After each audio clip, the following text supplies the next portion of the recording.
Reading, Sun's Heir, Death's Guardian 2, A Hero's Peril by Engineer Forever. Link to the story in the description. Reading, Sun's Heir, Death's Guardian 2, A Hero's Peril. 16. Disclaimer. I don't own Naruto or Percy Jackson and the Olympians. The Plague of Athens? Asked Piper. Her brows were furrowed together in confusion and she looked at the weary blonde demigod, who was grumbling in a language that she couldn't understand. Di perduent et, contra fata mihi numen, gods damn it, the fates are against me, I swear. They do like to screw him over. Ares laughed, getting a glare from Hades. It was his daughter on the line after all. Naruto, really? Said Jason, giving him a mild look of annoyance. In Latin? Seriously, you're Greek, use that, Jason said in equal annoyance. Sorry, said the older blonde. Forgiven. He reached up with both hands and rubbed his temples. Fates, hoy. Hoy do you hate me? Hoy did it how to be the plaguey off Athens. Who did Bianca you and get it? Fates, why? Why do you hate me? Why did it have to be the plague of Athens? How did Bianca even get it? Well, she was in the underworld, Apollo mused. Hades looked at his nephew sharply. Are you daring to insinuate? He started to rage, but Apollo waved him off. I'm just saying, who knows what is down there? The medicine god rationalized. Maybe some creature, or a remnant was still down there of something. Who can tell? The rich one grumbled, but was in agreement. It was impossible to tell of what was down there, especially in Tartarus itself. Do you know something about it? Asked Tsunade. Naruto made it clear he wasn't the same lovable idiot he used to be, but that didn't mean he wasn't still the kind and caring teen he was when he was taken. You got that right, Annabeth smirked. He was one shrewd guy. How these people thought he was an idiot was strange. The plague of Athens is, or rather was, a dead disease that struck Athens in the summer of 430 BCE, said Naruto. The disease then came back in the winter of 423 BCE during the second outbreak. Athens was under siege by Sparta. He. The war god laughed to himself. Athena rolled her eyes. Seemed he forgot the victor of that fight. And most if not all citizens were confined into the city. The disease spread further and more people succumbed to it.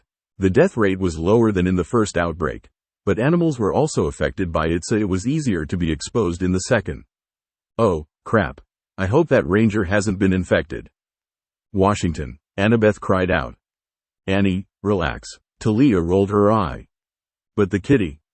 Athens? Sparta? Where are these places? They don't show on any of the maps that Konoha supplied for us, said the Mizukage. Of course not. Percy rolled his eyes. And why did you count down when you spoke of the second outbreak? It's like some kind of Stone Age. Annabeth shivered. Gods, how awful. They are city-states in that have since been lost to time. Ruins scattered in the continent of Europe, said Naruto. He pinched the bridge of his nose. BCE stands for Before Common Era. It's a way for historians beyond the elemental nation's lands to measure time. Similar to how we measure, though we measure it after the founding of Konohagakure no Sato, since that's when we had enough peace to actually write a date down, said Gaara. So for us, how long ago did these cities exist? Yes, let's see how young these people are, Athena said in interest. Konoha is about 200 years old, said Naruto. The gods snorted. They were children, no, babes at best. Even the US was built longer than them.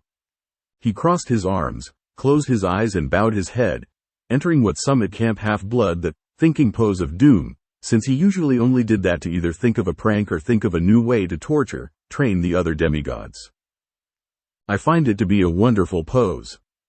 Of course you would, Poseidon muttered about his eldest brother's comment. The blue sun-filled eyes snapped open when he gave a response. About 2,000 years before Konoha was created. Losers, Ares snickered. Impossible, Onoki shot up from his seat with disbelief in his eyes. There is no plausible way to measure time before the Warring Ages. Hephaestus and Athena shook their heads.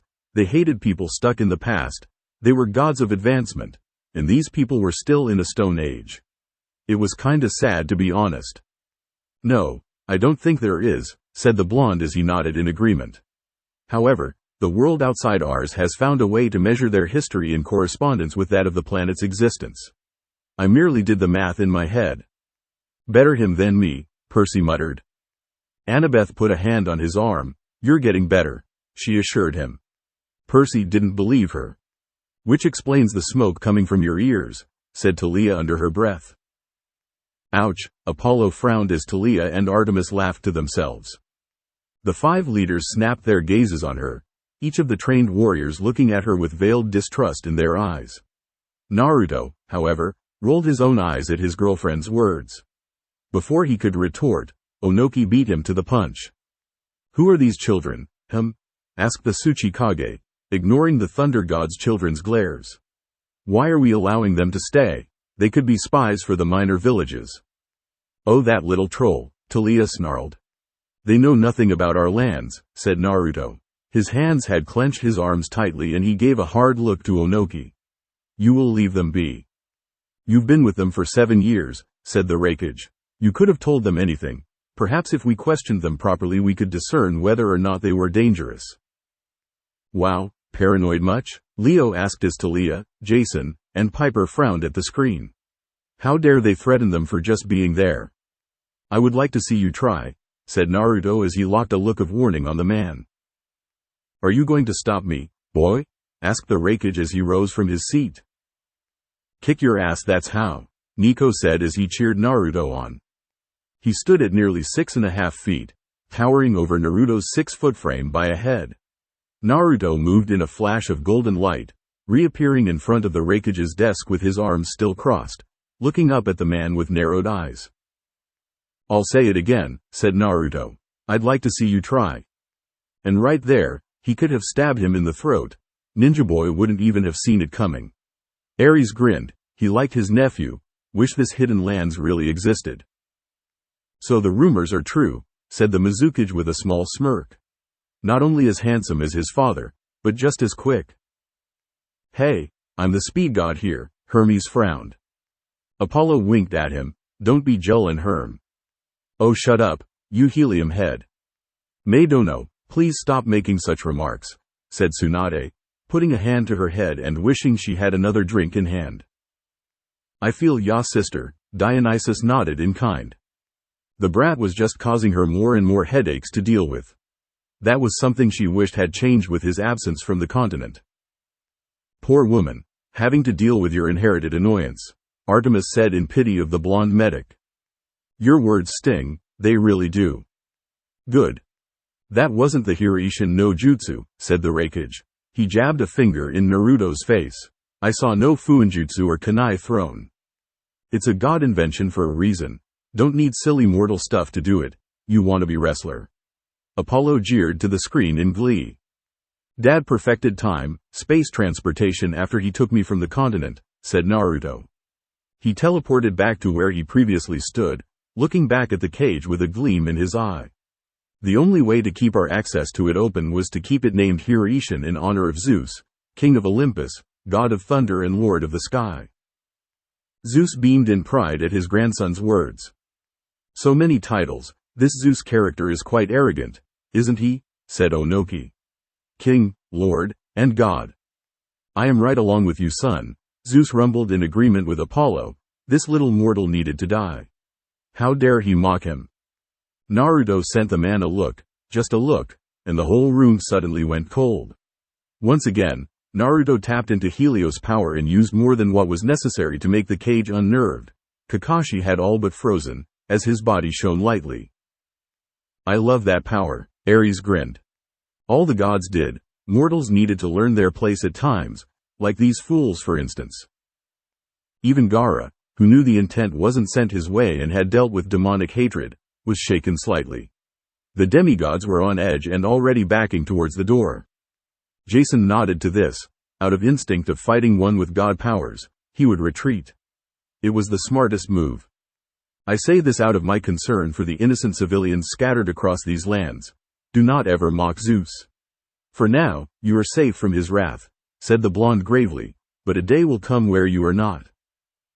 That we agree upon, grandson, indeed we do, Zeus said in a low menacing rumble. Is that a threat, Naruto? Naruto shifted his gaze to Tsunade. The two blondes held their gaze for a moment before Naruto shrugged. "Just a word of friendly advice," he said. "Boo. Make it a threat." "Oh, be silent, Ares," Athena groaned. "Honestly." "Make me," was the childish retort as the war god crossed his arms. The impressive power he began to display dispersed immediately, stopping Talia, Jason and Piper from their retreat. He took a soft breath before looking at Tsunade once again. "Was there anything else you needed?" Tsunade opened her mouth to answer, but was interrupted by a large spiraling vortex appearing in between the 5 cage and Naruto. Out stepped a familiar masked figure, hiding his face from the shinobi while Naruto remembered it clearly. His orange mask had been swapped out with a full covering mask modeled after a familiar rippling purple eye. 3 holes were carved in the mask that put Naruto on edge. "Oh, the mask bastard from the last book," Apollo said with his lips in a thin line. While behind him Talia and Jason both raised their spears, electricity dancing across them. Talia and Jason grinned at each other. "You," the Raikage boomed as he stood, knocking the desk he was seated behind forward. The other 3 cage, Onoki had already jumped onto his desk, stood just as quickly and glared at the intruder. "Hello, foolish cage," said the psychopath who called himself Madara. He laughed insanely as he waved at each one before once more looking at Naruto. "You returned. Oh, happy day. Does this mean the Jinchuriki is going to hand over the Kyuubi? Why don't we have any influence in that place again?" the sun god asked, his face twisted into a frown. "Haven't the faintest idea," his father answered, just as displeased. "I will never hand over Kyuubi," said Naruto. His hands moved from his arms to clench at his side. His bracelet's ruby gleamed and a black slit appeared, radiating bloodlust. The demigods heard a low growl while everyone else was too distracted with the intruder.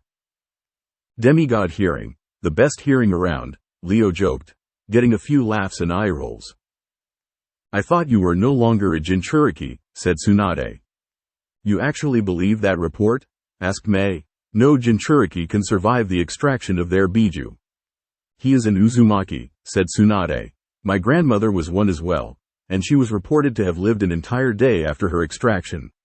If she not been over 100 years old, she might have lasted longer." "My kid's lineage is amazing," Apollo bragged. He knew how to pick them. "Amusing how they argue even now, isn't it, Naruto-kun?" said Madara. "It's weird how he's talking to Naruto like they're friends." Percy frowned. It was kinda creepy, to be honest. The attention went back to him and his masked head looked around.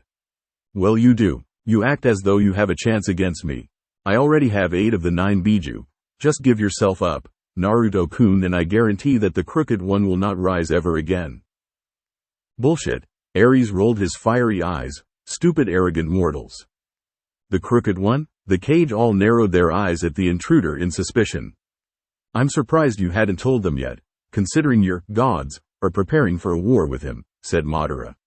He chuckled. "Oh great, he is still in the disillusion that we are just some immortals." Athena frowned. It was sad when the mortal mind could not comprehend something. "Then again, it's not too surprising seeing as our lands have no faith due to the constant war we are in." "Yeah. Shut up, Ares," all the other gods groaned as said war god frowned at them. "What I say? Even the monks at various temples across the continent believe the kami has abandoned us. Why do you think I am doing what I am doing? I am going to revive the original god to save this world from the hell we live in." "The original god, PSH, listen to this guy," Apollo said, thumbing to the image. "You're a fucking whack job," said Naruto. "Damn right," the demigod said in union. "Am I?" said Madara. "Or am I just the only one who can see clearly? See far better than your father can see? Oh, he wishes he could see what I could see." "Don't push your luck, psycho," said Naruto with a frown. "You tell him, kid." As far as he was concerned, only he and others connected to the Greek, Roman pantheon could insult his father. "Oh, you little." Artemis was outright laughing. "Oh, I think I really enjoy his wit. It's spot on for you," she told her brother in giggles.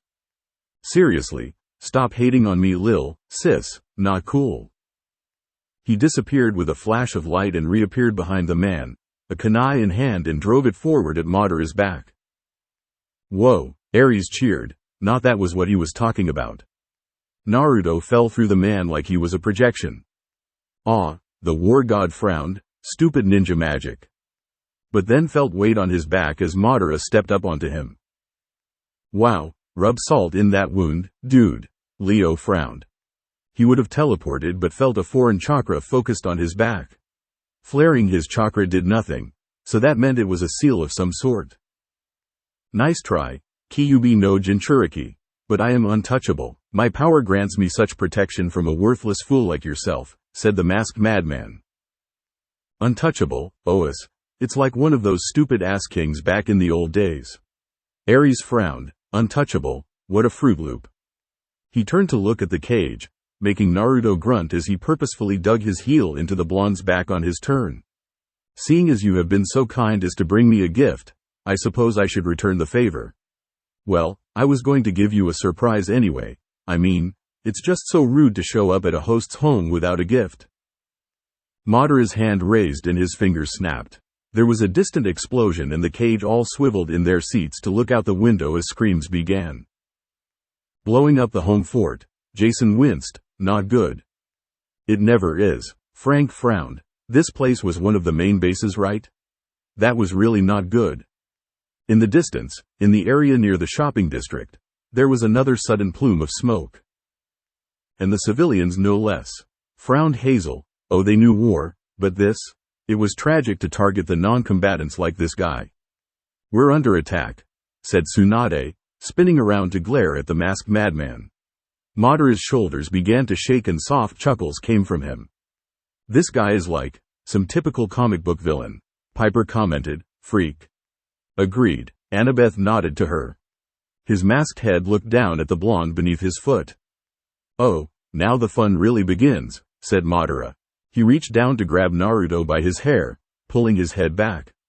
A very old friend of yours is dying to see you again, Naruto-kun. Try not to disappoint him. The masked Uchiha then slammed the blonde's face into the floor. Douchebag, Apollo gasped. I thought it was funny. Ares admitted openly, nodding. Nice one. Piss off, warhead. He waits for you at my final battleground. Talia and Jason pulled their weapons out, both receiving spears upon doing so, and a large amount of sand shot out of the gourd seated behind Gaara. Madara became intangible, avoiding the sand and ignored the electrified spears that were jabbed through his chest. I hate magic, Talia groaned, palming her face. It was so unfair. Agreed, said the other demigods.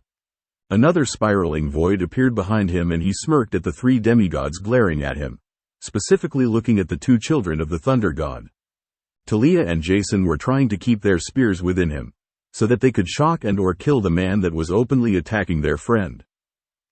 It's not working, but it seems they have your stubbornness to kill someone who has wronged them. Heir commented. I think she just complimented you, Artemis whispered to Talia, who snorted at the thought. Heir glared at her stepdaughters. It was more so she was complimenting Jason on his defense of Naruto. That was all. Farewell, children of the false king. False? Zeus shouted with flared nostrils. Oh, I like him, Hades snickered. Oh, silence, you corpse-ridden. Enough, Hestia told her brothers, and they complied. For now, said Madara snidely. My regards to your father. Hi, Dad. No funny, Talia. Her father frowned, his mood foul. I thought it was funny, Poseidon admitted, getting an electric glare from his younger brother. No, it was not. He stepped back into the void, disappearing from view. Once the void sealed up, Naruto pushed himself off the ground, spitting carpet debris in his mouth out. He stood up and brushed his shoulders off. Not only is he a psychopath, but he's a dick, too. I prefer douchebag, but yes, dick works nicely too. Apollo, Hestia frowned, her tone chiding. Sorry, Aunt Hestia, the sun god droned, not really meaning it. Are you all right, Uzumaki? Asked May. Talia just muttered slut. She did not like this woman, like she was some sexual predator. I've had worse, said Naruto nonchalantly. Indeed he has, Hades nodded. But like a cockroach, he just gets up. Got that from his father, no doubt. He looked out the window at several smaller explosions. Shouldn't we go deal with that? You will all stay here, said Tsunade. We will investigate. Kakashi, the man nodded, and along with his cage, left in an explosion of smoke, leaving the 4 demigods with the 4 cage. The room looked back at the blonde questionably. Sure, go to him for answers. Yeesh, leave the guy alone already. Piper muttered. She wanted he other out of there and fast. It was a war zone, and just because her mom liked the war god, didn't mean her kids liked war. Why didn't you just use your Hirishin to get out from under his foot? Said the Raikage. Yeah, kinda dropped the ball there, kid, Hermes said, getting a mild glare from his son brother. Simple, said Naruto. See, there is a reason. Excuses, Hermes said to his brother. Funny, you used to be full of them too, was Apollo's snide retort. Stiller, in fact, Athena jibbed with a slight smirk, getting Hermes to cross his arms in a frown. He reached behind him and pulled a tag off his back. After looking at the tag, Naruto showed it to the 4 cage. The psychopath had a mass memory seal on the sole of his foot that could have easily had a contingency seal. When the tag was pressed against me, it memorized my place in relation to the Earth's floor, so if I used Hirishin, a bomb could have gone off. And that explains all, Apollo said. Percy just looked clueless. What? Annabeth rolled her eyes. Come on, seaweed brain, it was his. No, it wasn't, not at all. Why didn't it go off when you stood? Asked Gaara, his sand flying back into the gourd with ease. That's a cool power, Nico noted. He liked this Gaara, seemed chill. Piper, Jason and Talia watched that occur with awe, but the red-headed leader paid them no mind, preferring to look at the resident seal expert. It's a false tag, said Naruto. It acts like a normal mass memory seal, but has a secondary false rune that acts like a live explosive tag waiting to go off. What is he even talking about? Percy whispered to Jason, who in turn gave a tiny shrug but was nodding. Just look like you know about it and nod. Nice and simple, or you'd look like an idiot for asking. Like Percy. The blonde opened his mouth to say more when everyone in the room felt the urge to move away from the window and did so, the cage and the blonde jumping back. Just in time, it would seem, as large dark gray-skinned man with bright orange hair crashed through the glass, his left forearm having a hideous axe-like protrusion jutting out of it. I like him. Of course you would, Athena muttered about her war brother, who was slightly gushing about trying to do that too. Crazed black sclera eyes with yellow irises darted around the room before looking at Jason, who had pulled Julius out and flipped it into the air. The man's mouth spread widely into a grin. Man with 2 faces attacks from above, Apollo noted intuitively. Great, Jason frowned. He had a psycho after him. I'll kill you first, he said, moving faster than the people in the room had expected him to and bringing his left arm up. Die. Jason caught Julius just in time to block the man's axe-like growth with his sword. Talia pulled her mace canister out and Piper reached for the dagger at her side. Ready to help when Naruto held his hand out slightly, Piper's ADHD allowing her to catch the subtle movement. On the field, training is good for the senses, Piper, Annabeth said. Piper nodded. True, very true. Talia's jaw clenched, noting her irritation at being told to back off.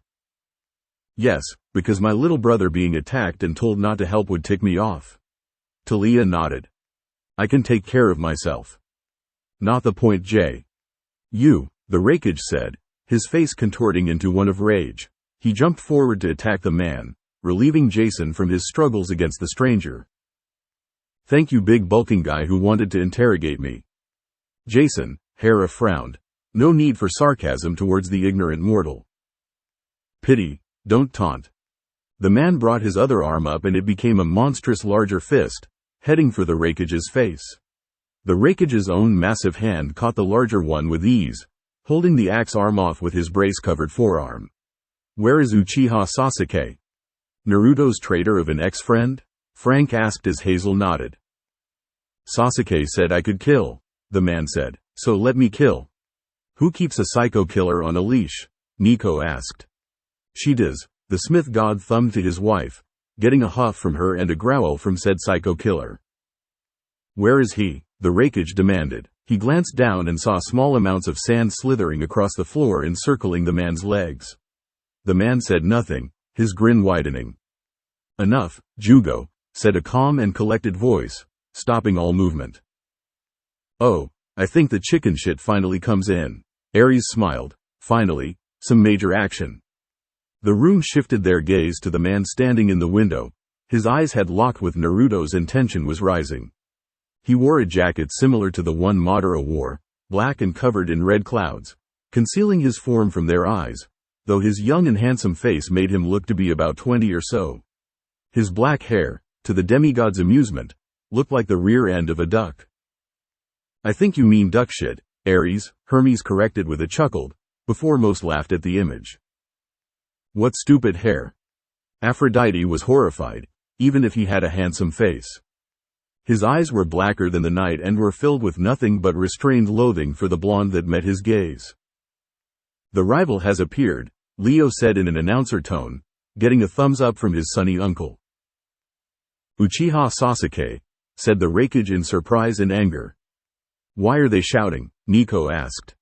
"Why do they always say each other's full names?" Leo asked in return. These guys were weird. Gaara took this moment to encase the man called Jugo in his sand, allowing the Rakage to shift his attention on the one that helped in the capture of his brother. "Grudge match," Ares cheered. Poseidon turned to his elder brother. "Isn't that your favorite kind?" Hades sniffed. "Please, like I would watch something so lowly," he said in distaste.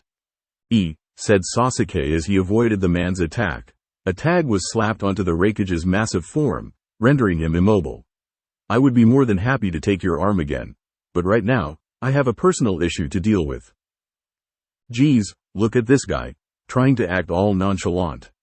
Percy rolled his eyes. It was like some Vegeta wannabe. His words finished leaving his mouth and Naruto had vanished, reappearing with his fist pulled back as he was a foot away from Sasuke. The last Uchiha narrowed his eyes, and caught the fist with ease. Naruto allowed a grin to spread across his face. "Uke-chan," he said jovially. "Did you miss me that much?" "Ha," Apollo laughed. "Oh man, I think this guy swings the other way, ladies." "That would mean he has it for your son." "Oh gods," Apollo and Aphrodite cried out. "Talia, do something," the love goddess ordered. "Oas, silence, both of you," Artemis cried out. "Seriously, these two." "I'm a clone," said Sasuke informatively. "I await you where we had our greatest battle to date." "To the end, then," said Naruto. He snatched his fist out of the clone Sasuke's hand, this time driving it hard into the palm to the point it would shatter a wrist. "That's right, no holding back." "Wow, Ares, you want some lotion with that boner?" Hermes asked him mockingly. "Fuck off, Speedstick, this is going to be awesome." The injury caused the clone to dispel itself and left Naruto to look at the cage. "If you'll excuse me, I have a dinner date to get to." "Be careful when bending over, kid," Hermes cried out with a laugh. He left with a flash of light before anyone could stop him. The cage and demigods all shifted their gaze to Jugo, whose head thrashed around in the sand like cell. Apollo started humming out Monster by Skillet, before Artemis just gave him a look to stop. The sun god pouted. "What is that?" Piper asked. "It really isn't a person," Piper said, "like some crazed beast." "I hear ya," Nico nodded, and he had seen some messed up stuff in the underworld. "Jugo," said Gaara, his monotonous voice surprising the three demigods. He stepped forward and looked at Jason, his arms crossing over his chest. "An interesting weapon you have, sealed until needed and released with chakra." The demigods snorted and had a collective thought of, no, but it was pretty good for a mortal to figure out something akin to that. "Sure," said Jason. "Yes, play godly weapons close to the vest, J." Leo nodded, his buddy nodded in kind. He watched the man warily, knowing that if Gaara had not needed eye contact to restrain the powerful man named Jugo, he was stronger than he let on. Well, he is a leader of his nation, a young one at that compared to all the older ones. Athena noted, that speaks of his ability. she said in a respectful tone. Annabeth nodded. She wondered when he started his rule over his village. Your name is Gara, right? Talia's voice drew all eyes, save for the entrapped Jugo, to her. The cage nodded curtly, her eyes narrowed. Where is Naruto going? To fight Sasuke, Gara said simply. Give us a bit more than that, Sandman, Talia said in a dry tone. Well, where is that? Talia asked. That's a very good question, said he with a scowl on his face. Hey, I was talking, big man, Talia frowned at the screen. It would be safer if you didn't try to interfere, said Gara. The last time Naruto and Sasuke fought all out, they redecorated the sacred boundary. Because my kid rocks, Apollo grinned. And the Namikaze lost, said Onoki with a snort. Stupid troll, the sun god spat. He really wanted to smite the little fucker. Because he held back, said Gara with a glare at the old man. You tell them, Red. Hermes rolled his eyes, but it was funny to watch his brother cheer. Naruto has always had an advantage against Sasuke. The Uchiha can manipulate the Biju, said he with a glower. You recall the battle for Takigakure no Sato 2 years ago, don't you, Gara Dono? I was there. Then you know how foolish it is for Namikaze to face the Uchiha. The boy is a pseudo-god. The mortal has no idea who he faces. In fact, I pity the fool. Athena said with a shake of her head. Hermes snickered. One more time, Athena. I think the A-team still has spots open for you. Silence, Hermes. Naruto is now like me once again, Gara said sternly. The other three Kage looked at him curiously. Gara said nothing more, but if he had tried to, he would have been cut off by Talia's question. Where did he go? The daughter of Zeus was at her patience's limit and spoke through gritted teeth. Her hand tightened around her spear and sparks emitted from the blade. Seriously, someone tell her they are going to get zapped, Tilda. Percy grinned, getting a light giggle from Annabeth. Talia pouted about traitor friends. A light snicker broke their attention to the side, where a young man with short white hair and shark-like teeth leaned against the wall, and a large blade at his side. Well, this is shocking, isn't it, Jugo? Said the man with a shake of his head. Boo! Leo cried out with his hands cupping his mouth. I do the bad puns here, buddy. Go get a real job. That just flat out sucked, Piper mumbled. Piper agrees with me, see? Leo nodded. Yes, Leo. Piper and Jason humored him with dual nods. Jason snorting in agreement while Talia glared at the guy who was making it difficult for her to get straight answers. There's that Zeus temper, it comes closer and closer. Oh, be silent, Hades, the god king grumbled with a nasty glare. The Lord of the Dead just shrugged. The newcomer grinned again and ducked under a glob of lava that was sent his way. Mizukage Dono, how rude for a woman of your standing to interrupt someone. Did she just throw lava at him? Nico asked, eyes blinking in surprise. Leo whistled. That's hot. Terrible, Frank muttered. I did say I do the bad puns. The Mizukage merely narrowed her eyes at the man. Hazuka Suigetsu, I thought that you had learned from your previous attempt on my life. Oh, but I'm not attacking you this time, Mizukage Dono, said Suigetsu. A kunai went right through his head and his eyes widened before he became a puddle of water. Water clones? Percy asked. Why can't I do something like that? He said with envy. Poseidon mused about the idea. It sounded thrilling to attempt. Arrogant punk, said Onoki. He lowered his arm and glared at the puddle. A Mizu Bunshin, water clone. Figures. No, you idiot. May's retort was cut off as the puddle bubbled and quickly shot upwards, reforming as a human made from water. He's made of water? Poseidon asked, leaning forward in his throne. Seems to be. You're doing? Hades asked snidely. His middle brother just glared at him. The white-haired man cracked his neck as the watery appearance faded and more natural skin appeared. That was annoying, said Suigetsu. As I was saying, I'm just here for the 3 brats that Uzumaki Kid brought with him. Seems Piper is going into her first fight, Hazel said. Great, and with no training. Hey, I did just fine, Percy told her. You had, 2 weeks of training already, Piper argued. He paused and brought a finger up to tap his chin. Oh, and to free Jugo, too, I suppose. What a wonderful teammate, Percy said in a cheery tone. Hey, Percy, think you could make him like your puppet or something? He is all water it seems, Leo said, slight fascination in his tone. Maybe. There are 4 cage here. What makes you think you could get away with it? Said E, his fists clenching and his teeth gritting. Well, said Suigetsu, how about I drown you all? I'd do it. Poseidon shrugged at the looks he got. What? It's a good move, he argued. For a simpleton, Athena said dryly. Didn't ask you, was the childish retort. He raised his liquefied hand and sent 4 large globs at the cage, their heads getting hit by small droplets as they dodged. Suigetsu's grin widened and he turned his hand up and crushed it into the fist. The droplets on the cage's faces spread, being fueled by the moisture in the air before their heads were encased in globs of water. I can't do that, Percy said, a frown on his face.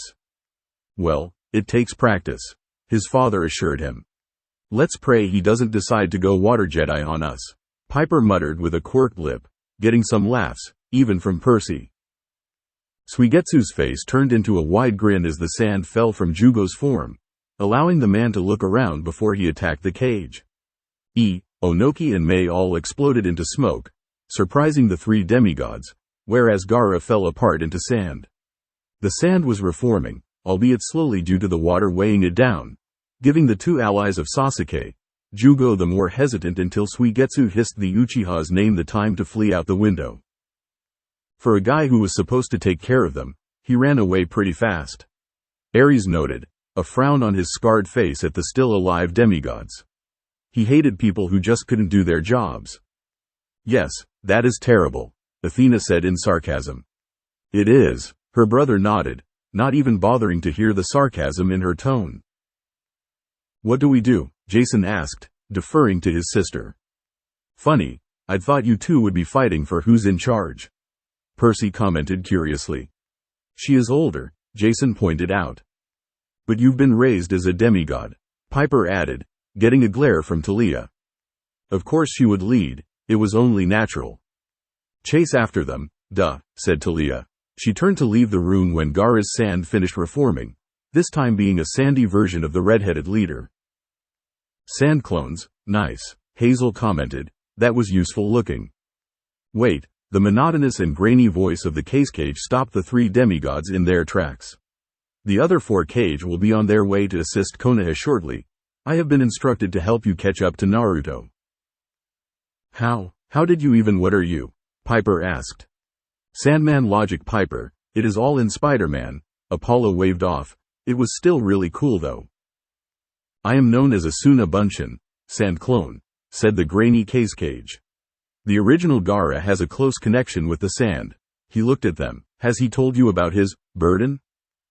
I know about it, said Talia with a frown. I know you're one, too. And that folks is why communication is important in a relationship. Hermes winked to the demigods, who blushed a bit. Yeah, well, he didn't, did he? Talia said in a scathing tone. Yeah, she was still a bit upset about that one. Corrected the clone. At her confused look, since Jinchuriki cannot survive extraction, he continued. I was given a second chance at life thanks to an elder of my village, partially because of Naruto. He's saved my life and helped me more than I can repay. So he has a close ally who owes him a great debt, Athena said with a nod. Good, it should come in handy. We have to leave now. The gourd of sand dissolved and a large platform was created beneath them before they floated upwards. I don't have long before I lose my chakra. Flying on sand? Jason asked. He felt a bit primitive about it, but still, pretty cool power. You'd think Talia would be freaking out right now. Shut it, kelp head, the hunter growled. She is obviously worried about Naruto. Percy, very simple. The love goddess answered the boy, getting Talia to flush lightly.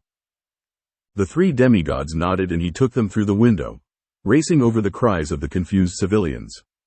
Ninja were darting across the village dousing fires and the masked shinobi called Anbu were racing even faster, scurrying around in search of the cause of the attack.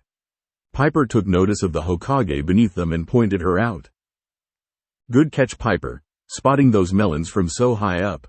Leo nodded to her. Shut up, Leo, now. I just can't help it. Sorry? For now, Leo. Much thanks. Keep your attention on the goal, said the clone of Gara. But shouldn't we try to help them? Jason said to the clone. There's that sense of justice. Poseidon smiled a bit. He did like that quality in his brother's children. Heir was smiling as well, but Jason should keep focus on the task at hand. There is nothing you can do for them here, said Gara. You must help Naruto. He faces his most difficult battle today, a battle that has caused the end of many great shinobi. He fought a titan. What could be more challenging than that? Said Talia. Very true. Everyone nodded. Gara turned and looked at her with piercing eyes, albeit made of sand, but were piercing nonetheless. Gara's arms crossed over his chest and he faced forward once again. He faces a trial of morality and mentality, said the clone. Once again, he is forced to fight his best friend. Imagine the pain one must endure in order to come to terms with that. It is a challenge I would wish on no one, not even my most hated enemy. Talia and Annabeth immediately understood, and grasped each other's hand. It was heart-wrenching, plain and simple. So, said Kyuubi, are we going to kill the Uchiha brat this time? Please do, said Ares. Naruto said nothing, prompting his guardian spirit to sigh. He was forced to remain quiet around the shinobi lest a panic break out and the foolish ninja try to separate them. So talking now was almost a relief. But it would figure that the blonde didn't want to discuss the important matters. Look, kid, we can't dance around this anymore. You've already displayed your dislike for traitors. Yeah, sending Castellan over the mountain with your fists, good times. Fuck off, Ares, Hermes snarled at his older brother. Ares just shrugged. Just shut up, Q, said Naruto. His gaze was cold and hardened as he dashed through the familiar path to the Valley of the End. His last journey to the valley had resulted in 3 of his friends being hospitalized, 2 of them in critical condition, and a seed of doubt planted in the far back of his mind. Not that Naruto knew about that seed, well, not until he died, anyway. Death does bring clarity to one's life, Hades said, no mocking in his tone, just solemn. Now he was conflicted once again. You still see him as a fellow orphan, said Kyuubi. Naruto said nothing and the spirit forcibly manifested next to him. Kid, don't be foolish about this. He is a threat to your mate. Talia turned pink. Stop saying that. She cried out. Geez, it was embarrassing. She's not my ma-er. You know what I mean. You stingy humans. Fine, your girlfriend is in danger with him around. Aphrodite nodded. Best kill him now. Saves him from that awful hair of his. Naruto hesitated with his retort. I know that. I just don't know if I can kill him. It's no wonder that you didn't kill the son of Hermes, said Kyuubi. Still the ideal fool that everyone can be redeemed. Hermes smiled a bit. Thanks, kid, he said softly. Are you going to fight with me or not? Naruto looked at his companion with a hint of annoyance on his face, jumping through the trees as he did so long ago. Despite your poor choices, I will still fight with you. Kyuubi scoffed and crossed his arms as he hovered alongside Naruto. Someone has to show you how to be ruthless, and your bloodthirsty uncle lacks the mental capacity to teach it. Ares frowned. Not my fault if the brat doesn't pay attention. You actually teach that? Frank asked him. Of course. Naruto smirked at the jibe. Lousy punk. His smile fell into a frown as he broke through the foliage and landed on the rocky ground leading up to the massive waterfall. A single step was taken before a kunai shot down to the ground with a blank forehead protector tied to it, landing right in front of him. Naruto looked up to the top of the statue of Madara Uchiha, the real one, and his eyes narrowed. Looking down at him with his right hand resting on the handle of his sword was none other than Sasuke Uchiha. The dark-haired man's equally dark eyes narrowed before he spoke. Last time we fought here, it was as equals. We were both shinobi. Pick up the headband. Mouthy brat, isn't he? Dionysus said in disdain. Thank order the kid wasn't a demigod. He might have to deal with him then. I resigned for a reason, Sasuke, said Naruto. Nevertheless, he picked the headband up and tied it around his forehead. But, if you want to make this an official duel, I suppose I could humor you. And humor is an art in and out of itself. Apollo grinned, before it turned vicious. Now, kill the little prick, he said in a cold tone.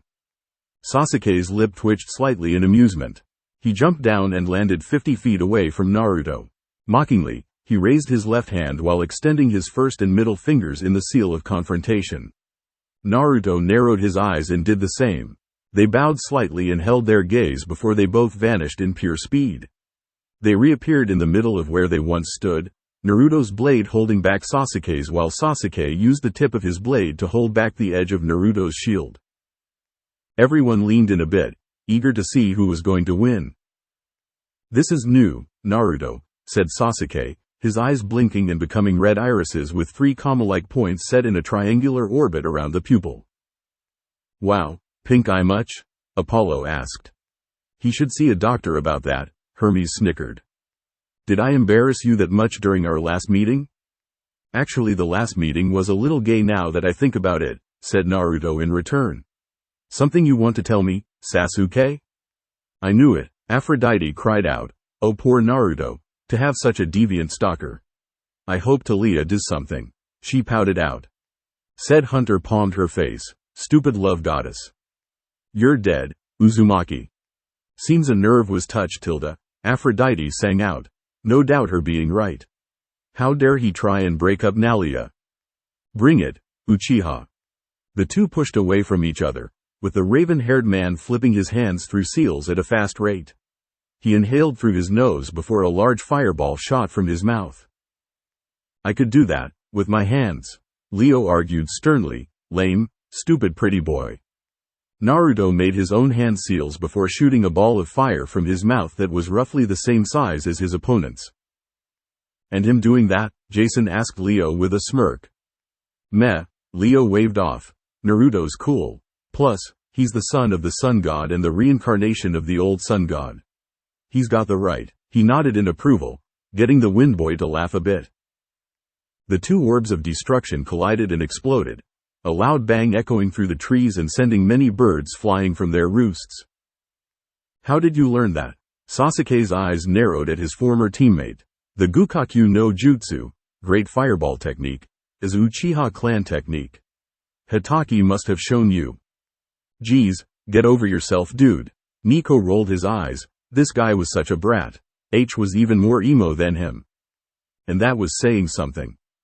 For your information, I reverse engineered it, said Naruto with a scowl of annoyance. What he didn't say was that his mother had told him through her knowledge of the technique how it was formed thanks to her friendship with Sasuke's mother. Wait, Kushina was friends with that asshole's mom? Apollo asked with a blink. Seems so, Annabeth nodded. Weird. And Naruto just did as he always did. Pump it full of chakra and then some. And that's the answer to everything in your lineage. Hades rolled his eyes to his youngest brother. More power, he said in a snide tone. Zeus just glared at him, but calmed himself for the sake of the story and to see him grandson win. Anything else you want to whine about, or can we get started already? Zing. Hermes, enough already, Athena scolded.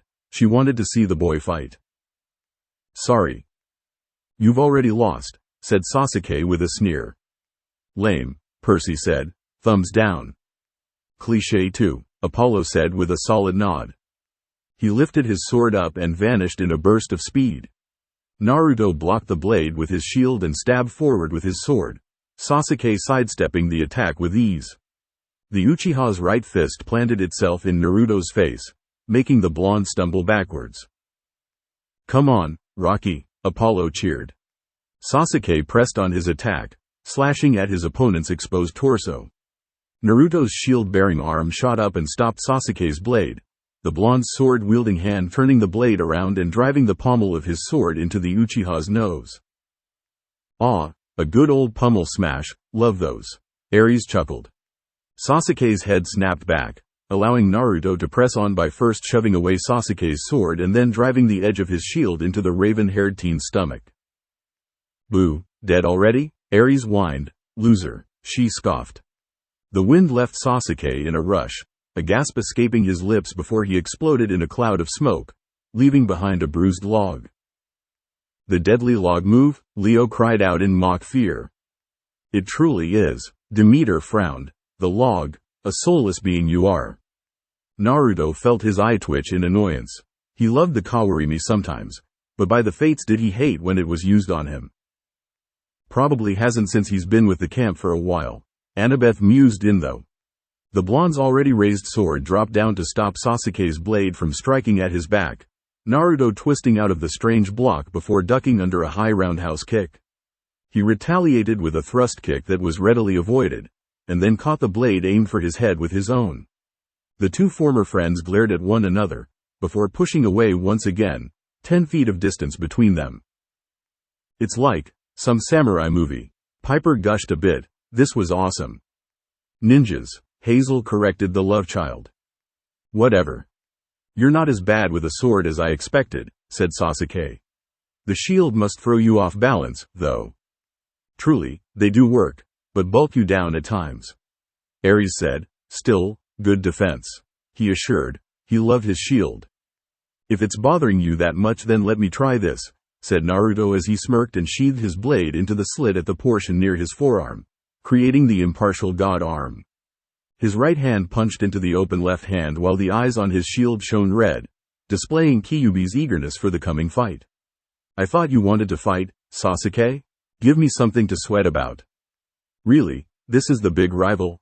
Artemis questioned. While he was skilled, he had done little to impress her as her nephew has throughout the last story in this. As far as she was concerned, her nephew was going to win.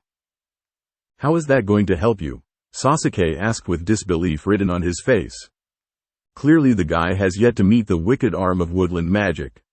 Hermes smirked. Naruto's retort was to vanish in a flash of golden light and reappear with his back to Sasuke's, his arms at his side and a smirk on his face. Sasuke blinked at the sudden stinging of cool air on his cheek, reaching his hand up and checking it.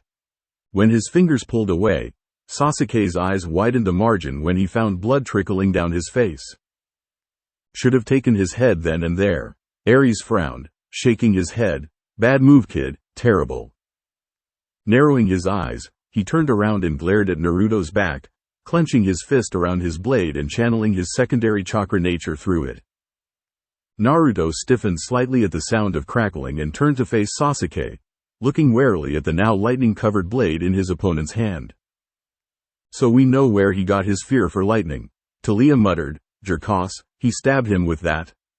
His eyes looked up to meet Sasuke's, the cerulean blue sun-filled eyes of determination looking into hate-filled blood-red eyes with 3 smaller black orbs glaring back at him. Naruto's knuckles cracked as he tightened his fists and Sasuke's blade slowly rose until it was pointing right at the blonde. Ready, Naruto? Always. Ninja standoff, huh? Hades mused. Well, hopefully it would be interesting. Also, his employee better not lost to a lightning user. It was just bad for business. The two stayed in their position for another moment before they moved. The clanging of Naruto's shield blocking Sasuke's sword could be heard for miles, but they were still too far to be interrupted. Sasuke stabbed forward, his electric blade sparking in almost excitement at the prospect of cutting and shocking the blonde its owner faced. Wow, creepy, Leo muttered. Naruto sidestepped the stab, throwing his left arm forward to impale Sasuke in the chest, but the Uchiha quickly brought his sword up to block the attack. Naruto recoiled from the shock he received, glaring at the lightning around the raven-haired man's sword. He wasn't a fan of lightning. The 3 lightning users huffed in unions, much to everyone else's amusement. What's the matter, Naruto? Said Sasuke. You afraid of a little lightning? As he should be, Zeus muttered with a nod to himself. Poseidon's stage whispered to Hades, he's talking to himself, again. Hades nodded, get the net, he stage whispered back. Zeus just glared at them, asses, both of them. Not too fond of what comes after it, either, said Naruto in admittance, knowing that usually was a sign of his grandfather's displeasure. Well duh, Dionysus muttered, he heard it all the time when he wanted a drink. Not fun at all. He pursed his lips as he thought that line sounded familiar, but shook it off, his ADHD kicking back into gear as Sasuke pointed the sword at him. Dai, Chidori Iso, 1,000 birds sharp spear. The lightning on Sasuke's Chikudo came together and shot forward in a single stream, making Naruto's eyes widen. He brought his shield up to protect him only for the attack to pierce through and get Naruto through the chest. Silence filled the room at the successful blow. The blonde's eyes were wide and he looked at the shield where it was pierced, a single thought coming to mind. Pan, are you dead? More like dying, Percy assured the now worried Hermes, not dead. Or at least until Grover comes into play, Annabeth added quickly. 17. Naruto's eyes were wide as he fell to his back, going into shock from the impalement of Sasuke's attack. His mind was reeling in confusion, fear and slow acceptance of the truth. Pan was either dead or on the verge of it. Verge, Nico frowned. Even though he just met him once, the Death Boy did like the guy. Naruto knew this for a fact, because of Kyuubi's own deal with the near-fated god. The fox agreed to take the form of Pan's shield if it would conceal his power from the gods, not wanting to be used by someone he held no respect for. The gods looked intrigued by this fact, so the fox was far more powerful than he let on. Something only 2 people had obtained. The Sage of 6 Paths and Naruto Uzumaki, due to a battle shared in Hades. So he would only listen to 2 mortals, Zeus mused at the thought. With the shield gone though. Duckbit goofed, Leo whistled. Big time, was Percy's follow-up statement. Sasuke had to raise his arm to shield himself as a wave of pure hatred and power coursed over him. His eyes wide in disbelief as the red energy bubbled from the shattered shield on the pierced wrist of his one-time friend. A humanoid wearing a fox-like Anbu mask formed in front of him, eyes very similar to his own save for the black sclera and the thin black slit that was the entity's pupil. It started to get larger and larger, the mask shattering and a fox-like form coming to it, tails at the end becoming longer and multiple in number. Kyuubi no Kitsune, thought Sasuke in realization as he watched the bane of his former village reform. The leaf's bane will rise. Apollo recited the prophecy. The forced servant of Madara roaring as it became large enough to rival mountains in size. So want one. Ares gushed with a bloodthirsty smile. Man, what he could do with something like that. He knew the beast was large from his last encounter with it, but this was very unexpected. No wonder Madara had said to keep the blonde idiot alive. Naruto had known all along where the Biju hid. Once again, he was surprised by the actions of his rival. Foolish ninja, Kyuubi shouted at him with a hint of excitement in his voice. You do not realize what you have done. Of course not. Mortals tend not to. Mr. D sneered. He hated mortals like this kid the most. All woe is me and such. With your power, I will right the wrongs done to my clan, said Sasuke, his eyes morphing into what was known as the Eternal Mangekyo Sharingan, kaleidoscope copy wheel eye, black returning to his eye until a unique atom shape remained. The fusion of his elder brother's eye with his own had staved off the curse of blindness with prolonged use. It had also given him many abilities. Oh, listen to him sounding so self-righteous. Artemis rolled her eyes. Foolish man. You'd think he was a child of Nemesis. You nor any other shall ever use my power without my permission, said Kyuubi. A dark fox-like grin spread across his muzzle as the black portions of its face turned a deep blue, runes of a foreign language appearing across its body in the same color while the symbol of Omega appeared on its forehead. I would kill you, but that honor belongs to the kit. I have my own duty to attend to. This will be the last that we meet, Uchiha. Farewell. Oh, thank us. The sun god breathed out. So his kid was still kicking? Good, very good. Tsukuyomi. Sasuke cried out in a last-ditch attempt to capture the fox in his gaze. The eyes of the fox met his, but as he expected, nothing came of it. In the last Uchiha's opinion, it was worth a shot. Who has eye powers? Seriously, how stupid. Apollo snorted. Medusa. Point to you, Hermes, even though that's both Poseidon and Athena's fault. The sun god mused. My fault? Athena said angrily. Yeah, you could have just vaporized her. But no, you had to make her a monster. It's Arachne all over again. And now your kids are scared of spiders. Whose fault is that? Athena had nothing to say. Have fun, said Kyuubi. The giant fox slowly dissolved into a large red mist before Sasuke's eyes, making the Uchiha look around for any sort of re-emergence, missing the small sliver of chakra that went into Naruto's ear before dispersing with the rest of the mist. With a disappointed snort, Sasuke deactivated his eyes and looked at his former ally's body with a scowl. "Some fight," said Sasuke. He scoffed and turned around, sheathing his sword and walking away. "I guess once a loser always a loser." "About eat them words, buddy." Ares gave a cold laugh. "Come on, kid. Show him what you did to Atlas." He wanted the real fight, not this kid gloves BS. The words hit Naruto's ears and his hand twitched. He made a struggling grunt, reaching up with his injured arm's hand to press it against the hole in his chest. "That's the second time that's happened," thought Naruto in annoyance. "It's never a good feeling," Percy said with sarcasm, "since you always get up after a hole in your chest." "So am I right to assume you're going to kick his ass?" Helios asked. "About time he does so," Hermes smirked. "Damn straight," said Naruto softly. His words had Sasuke stopping in his tracks and turning to face the blonde. "Wow, he doesn't even double tap?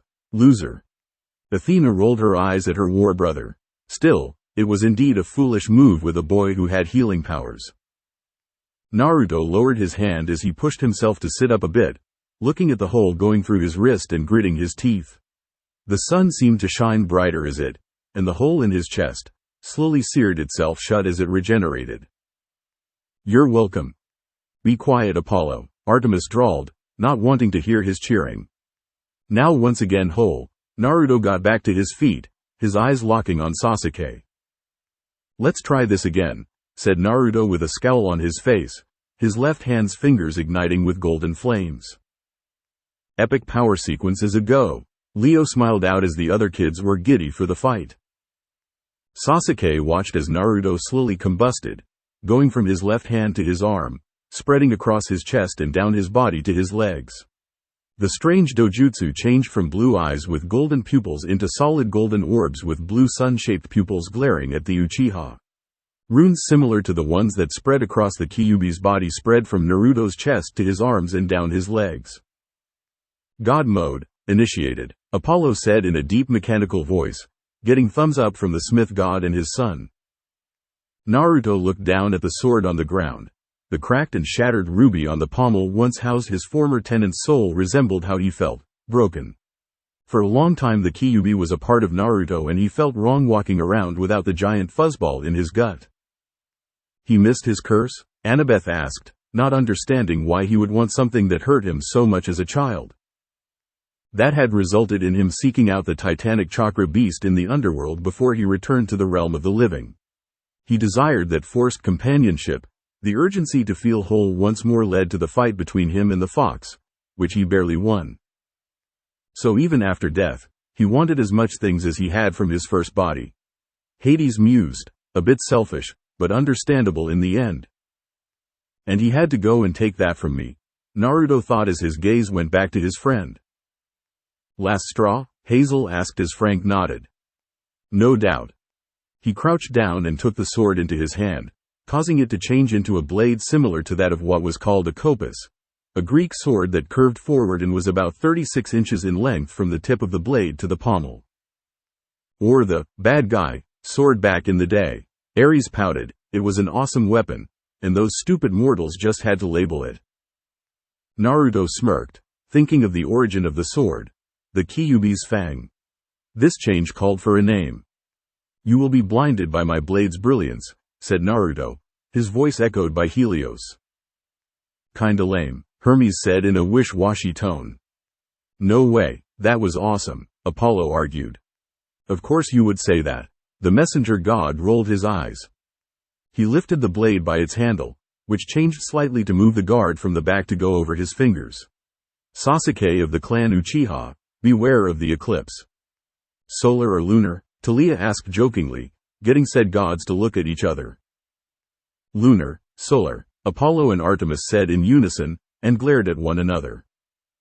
"He's my kid, Arte. He has more respect for me, Apollo." Low blow, Arte. "TCH, if you want to make an impression, Dobby, just do something and don't talk about it," said Sasuke, his hand pulling his own sword out once again. Gladly, said Naruto. He vanished in another flash of yellow and reappeared a foot away. Eclipse was reared back and prepared to slash, making Sasuke bring his own sword up. Naruto's blade dug into Sasuke's, the Stygian iron of the underworld mixed with the chakra channeling properties of the Biju's contributing base easily began cutting through the false grass cutter. Where do I get something like that? Jason asked as Heir frowned. You have a blade, Jason. The Wind Boy nodded, but inwardly pouted, wanting something cool like that. The Uchiha, when he saw this, felt his eyes widen. What is? Duckbit PWNAGE. Leo whistled as Nico cheered excitably. Nothing can withstand the power of an eclipse, said Naruto informatively. Not even your false Kusanagi. For I hold the force on my side, Leo said in an old wise tone. B for effort, kid, Apollo told him. Better than what I got in school, the Pyro shrugged. Sasuke's eyes narrowed before flickering back into the eternal Mangekyo Sharingan again. He closed his left eye and widened the right, making Naruto pause in confusion. Amaterasu. A torrent of pitch-black flames shot out from Sasuke's eye into Naruto's face at point blank, making Naruto stumble back and away while trying to clear his vision from the darkness that had encased him. Black flames? Leo asked. Wow, dark. They don't look that hot, the Smith god commented. He called it flames of the sun goddess. Apollo snorted, and he used it on the reincarnation of the old sun god. Morons be trippin'. Sasuke jumped on this, infusing his sword with lightning chakra once again and aiming for Naruto's heart with a stab, this time to be sure of the infuriating ex-Jinchuriki's death. He underestimated Naruto's uncanny sixth sense for danger and grunted in annoyance as the emblazed teen wrapped his hand around the Chikudo, stopping it in its place. God power, got to love it, Ares chuckled. Didn't do you much good against Jackson. Blow it out your ass, Sunspot. What really irked the Uchiha was Naruto brushing off the lightning and blindingly bringing his sword down in an effort to slash Sasuke's arm. Naruto missed the arm, but managed to cut off the top half of Sasuke's Chikudo, making the Uchiha stare in disbelief at the portion of his sword that fell to the ground. Now that was just badass, Percy whistled. Solar flare, said Naruto in a muffled exclamation, his body becoming blindingly bright and forcing Sasuke to look away. The glowing demigod successfully extinguished the dark flames, miffed that he couldn't simply absorb them due to the attribute to shadows they had. Well, he is a child of light. Can't have that happening, Hades shrugged. The only way to extinguish a shadow was to introduce some light, and so he did. Hades booed while Apollo and Artemis cheered in their own way. This is insane, Sasuke thought as he lowered his arm and glared at his one-time friend. And that is what he gets for tries to stupidly fight someone like Naruto. Annabeth said, the guy didn't even know what he was getting into. It was almost sad in a way. Almost. Naruto returned the glare tenfold, clenching his fist around the handle of his sword. Sasuke looked at his half-sword and closed his left eye once again. Amaterasu, he said, molding the flames with chakra into the shape of his sword. First a lightning sword, now a shadowy fire sword? One-trick pony, dude, Leo said with a sad shake of his head. Naruto scowled in annoyance, rushing forward and slashing his sword against Sasuke's, meeting resistance with each blow because of the equality of the light and dark ratio. Looks like the old dog got some new tricks, said Naruto with a hint of annoyance. Put the dog down already, the war god jeered, this was almost as good as wrestling. I thought we were fighting, said Sasuke with a scowl as his arms trembled under Naruto's superior physical strength. You are, though you seem to suck at it, Nico mocked the enemy of his guardian. At this rate, he may have to use his Susanoo just to put the dumbass down. He has moves with Shinto deity names, the sun god said. Wow, ego much? Point to you, said Naruto. He pressed against his former ally's blade as a grin spread across his face at the shaking of Sasuke's arms. Seems like someone's forgotten to do their daily push-ups. Poor baby, Hazel mocked. Frank snickered at the truth in her mocking. Physical training was always a must for a fighter, not just learning flashy moves. Fuck you, Doby? Thanks for the offer, but I've already got a girlfriend. Talia burned red in the face for that and she glowered at the screen. Don't bring her into this stupid dick measuring contest.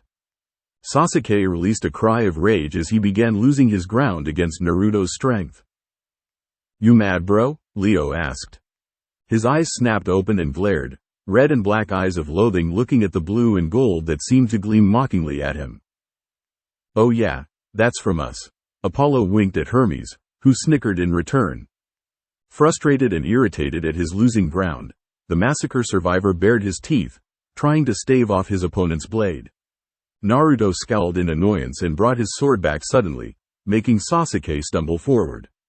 The glowing demigod brought his sword up and swung it down, slashing at Sasuke's unprotected back. Endgame, the war god whooped. Susanoo. A purple glow sprouted from Sasuke's back. A small cage made of blue flames formed around him, stopping Naruto's blade with ease. Boo, cop out. He did say he had something else in reserve, Athena pointed out. Still a cop-out, Ares grumbled. The glowing demigod let a brow arch in confusion as he pulled away from the new defense. While not as annoying as say intangibility, Naruto was still a little miffed at being unable to land a solid blow. And he has every right to be. Apollo frowned with crossed arms. Especially after Sasuke caused Kyuubi to go into hiding by fucking with his shield.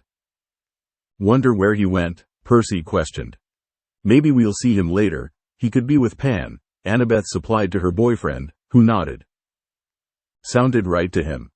Speaking of which, Naruto's eyes narrowed at Sasuke's blade, trying to figure out how that happened. Ooh, something special about it? Leo asked eagerly. Like it, Doby? Sasuke's voice made Naruto snap his attention to the smug-looking traitor's face. Susanoo, the ultimate technique of the Sharingan. Artemis scrunched her nose. Honestly, this man just reeked of arrogance. It was like some wannabe Heracles. He wasn't even the strong. Oh dear gods, you've got an ultimate technique, too? Naruto bemoaned, putting his left hand on his face. I just hate when the bad guy does that, Piper said with pursed lips. It was like one of those animes. Stay down, darn it. Sighing, he dropped the hand to his hip and the dull edge of his blade rested on his shoulder. We're just never going to be done here. Alright, I'll bite. What is this ultimate technique of yours, Sasuke? Great, Apollo said dryly as he rolled his eyes. Villain monologue time. Tell us all about your special move. Susanoo is my guardian deity, said Sasuke, turning fully to look at the bored-looking and annoyed face of Naruto. The gods mouthed the word, deity, with distaste. They could break that thing in one solid hit. Please. That boy must be high or something, Hermes muttered. He got nods to that one. It cannot be destroyed by any external means. The game is over, Naruto. Your little light show won't win this fight. The boy is an unstoppable force of light. That thing is going to break in half. Athena calculated. It was just basic facts. Challenge accepted, said Naruto with a smirk. He dropped his sword-bearing arm down to his side in anticipation. I should warn you though, said Sasuke. This is only the initial beginning of my Susanoo. Listen to him talk and talk and talk, Hazel muttered. It's like Octavian, just with some skills, Frank muttered back. This is all extremely fascinating, Sasuke, but I've sort of got this thing to do, so can we hurry it up a bit? Talking to him like he's a nothin'. Good on ya, kid, the father cheered. Sasuke's smirk fell back into a scowl. Fine then. The two stood still, the blonde's eyes narrowing, ignoring the direct gaze of the Sharingan, before he moved. In a blur he rushed forward, swinging his blade at the cage and scowling when he met resistance. A bone-like arm burst from the left and a large manifested blade swung down at the glowing teen. Naruto's eyes flickered up and his free hand caught the giant sword descending on him. The ground beneath his feet cracked from the pressure and Naruto grunted. So, caught anything lately? Leo asked Nico. Nico shook his head, no, but heard someone caught a giant sword. Fascinating. Holy hell, Helios exclaimed. What is this thing? Freaky, Nico answered the fated god, and for him to say that was something. A pain in the ass, said Naruto. Sasuke flickered a narrowed gaze at the blonde while pulling his right hand, still wielding the Amaterasu-formed blade, back and taking a swing. Naruto spun out of the way, withdrawing his sword to stave off the giant blade of Susanoo and catching Sasuke's overextended wrist. Twisting it, Naruto forced the blade out of Sasuke's hand. He released the Uchiha's arm and caught the blade before it touched the ground. Now that's a disarm. Lame, Hermes said, thumbs down to Percy. The water boy pouted. He used Hiroishin to get some space from his opponent, making the giant blade finish its descent into the ground and giving him a cover of dirt. Sasuke snarled, holding his wrist before swiping his good hand out in front of him, making the bony arm of Susanoo to clear the air. You know, I wondered how you could break through my shield, said Naruto's voice, making Sasuke spin around to glare at the top of the Hashirama statue where the glowing teen stood. His sword eclipse stabbed into the statue's head while he held the black flame-covered sword in his hand. He swung it a few times before sighing. The grip on this is atrocious. It feels off, too light for a Chikudo, like there's more space between the metal and the grip. Finally, Leo muttered, what was up with that blade? Maybe has some celestial bronze in it? Percy asked. Possibly, Leo answered with critical eyes on the image. Sasuke said nothing, making Naruto tilt his head. No comment? Then you wouldn't mind if I took a peek, would you? Again, Sasuke said nothing. Naruto hummed before shrugging. Taking the handle in both hands, Naruto twisted, breaking apart the wood and leather to reveal the gleaming metal core. Blue sun-like pupils narrowed at the Japanese characters engraved at the core. Uzumaki Kushina, Uzumaki Kushina. Isn't that his mom's? Nico trailed off. It is. Hazel frowned. They took his mother's weapon? The pinwheel's spiral blade, said Naruto with his nostrils flared. He raised the black emblazed blade up before shattering it over his knee, breaking the original metal away from what he saw as a tainted blade. He kicked the blade over the edge, looking down at the engraved metal as he did. He spun it onto the other side, finding nothing, before looking back at the characters. The blade that took his closest ally from him was originally his mother's. That little bastard, Apollo simmered. The irony did not elude him. Naruto gripped Eclipse's handle and stored the engraved metal in his back pouch, a scowl on his face as he did. His mother still had her sword, the one she used in life before her death. This came from her ceremonial short sword, a blade she was buried with. Nico and Hazel gasped, while Hades frowned deeply, clenching his offered chair's armrests with his hands. That meant that Orochimaru, or one of his cronies, had defaced his mother's grave. All were frowning at this, but Apollo was growling like no tomorrow. The Greeks found the act of grave robbing unforgivable, and his homeland found the act punishable by death. Orochimaru was lucky to be dead already, because Naruto was very eager to skin the snake-like bastard alive. Shame, I haven't hunted a snake in a while, Apollo hissed out, his own eyes now 2 balls of light. I thought we were fighting, said Sasuke, snapping the irate blonde's attention on him once again. Dead, Ares grinned viciously, you do not mess with someone's mom, example. Percy Jackson. That was cold-heartedly messed up and the duck butt boy just fucked his life over. Sweet. Naruto's hand tightened around Eclipse's handle, his eyes blazing in fury. His sword seemed to reflect his anger, as Eclipse's Stygian iron blade shone a brilliant gold before bursting into white flames. White flames. So light fire combo. Leo nodded, makes sense. Son of the sun god with Helios added in. That was cool to the young Pyro. Naruto vanished and reappeared in front of Sasuke. Eclipse brought back over his shoulder and cutting through the incomplete cage of Susanoo, making the Uchiha's eyes widen as his defense was broken. Unbreakable. Annabeth snorted, really, what an idiot. Naruto followed through with the opening and punched Sasuke squarely in the face, feeling and hearing the satisfying crunch of his one-time friend's nose break against his knuckles. Cave his skull in, Apollo cheered with Ares, who was now eating some popcorn. With a furious cry, Naruto put enough strength that had Atlas stumbling into the follow-through of the punch, sending Sasuke flying back into the rocky wall of the Valley of the End. Like a fly on the wall, Jason smirked with a look, getting Piper to nod with him. Naruto breathed heavily through his nose, trying to calm down from his burst of anger. The blonde clenched his jaw and lowered his arm, relaxing his stance. Chidori Iso. Naruto sidestepped out of the way of the beam of electricity, his eyes narrowing at the hole that Sasuke pulled himself out of with his hand extended. The last Uchiha had blood pouring down his face from his broken nose and his eyes were set into a glare. "That's what you get for having such stupid hair," Aphrodite said with a huff. He was a little handsome, yes, but not all that great. Far too dark for her liking. The glowing teen narrowed his gaze, vanishing from sight and reappearing right in front of Sasuke with his sword above his head. Sasuke's eyes widened a margin and he moved out of the descending sword's way, making Naruto slice through the rocky earth like it was butter. Scrambling like a cockroach, Hades chuckled darkly. Oh, he loved to watch those in desperation. Sasuke panted before clenching his fists and gritting his teeth. Susanoo. Naruto pulled his sword out of the rock wall and watched as a purple form built itself up around the Uchiha. It started off human-like, but then the head started to form.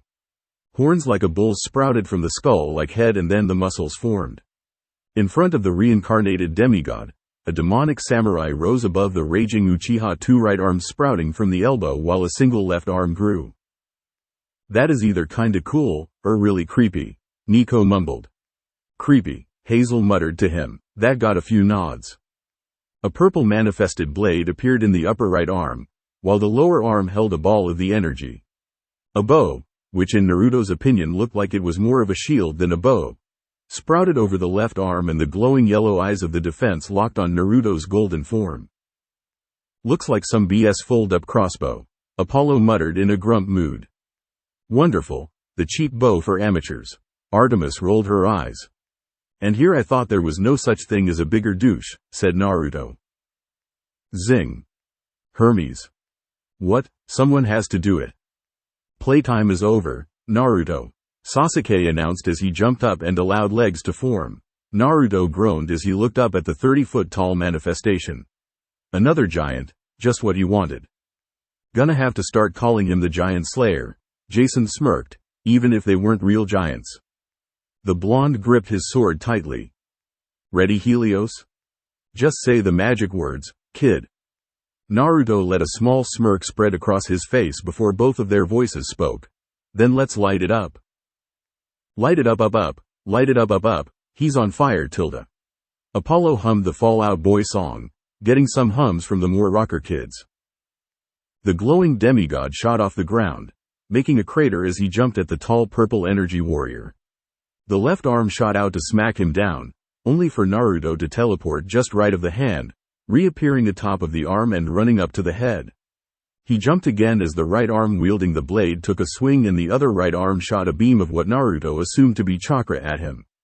The glowing teen maneuvered himself mid-air to avoid other beams of chakra, bringing the still burning blade of Eclipse down onto the left side of Susanoo's neck. The manifestation let out a strangled and demented cry at the strike, one that sounded like the mix of a roar and of Sasuke's own voice. "Rip it open," Ares cheered. "Make it scream." "Like a can of sardines?" Athena asked, getting a glare from her rival.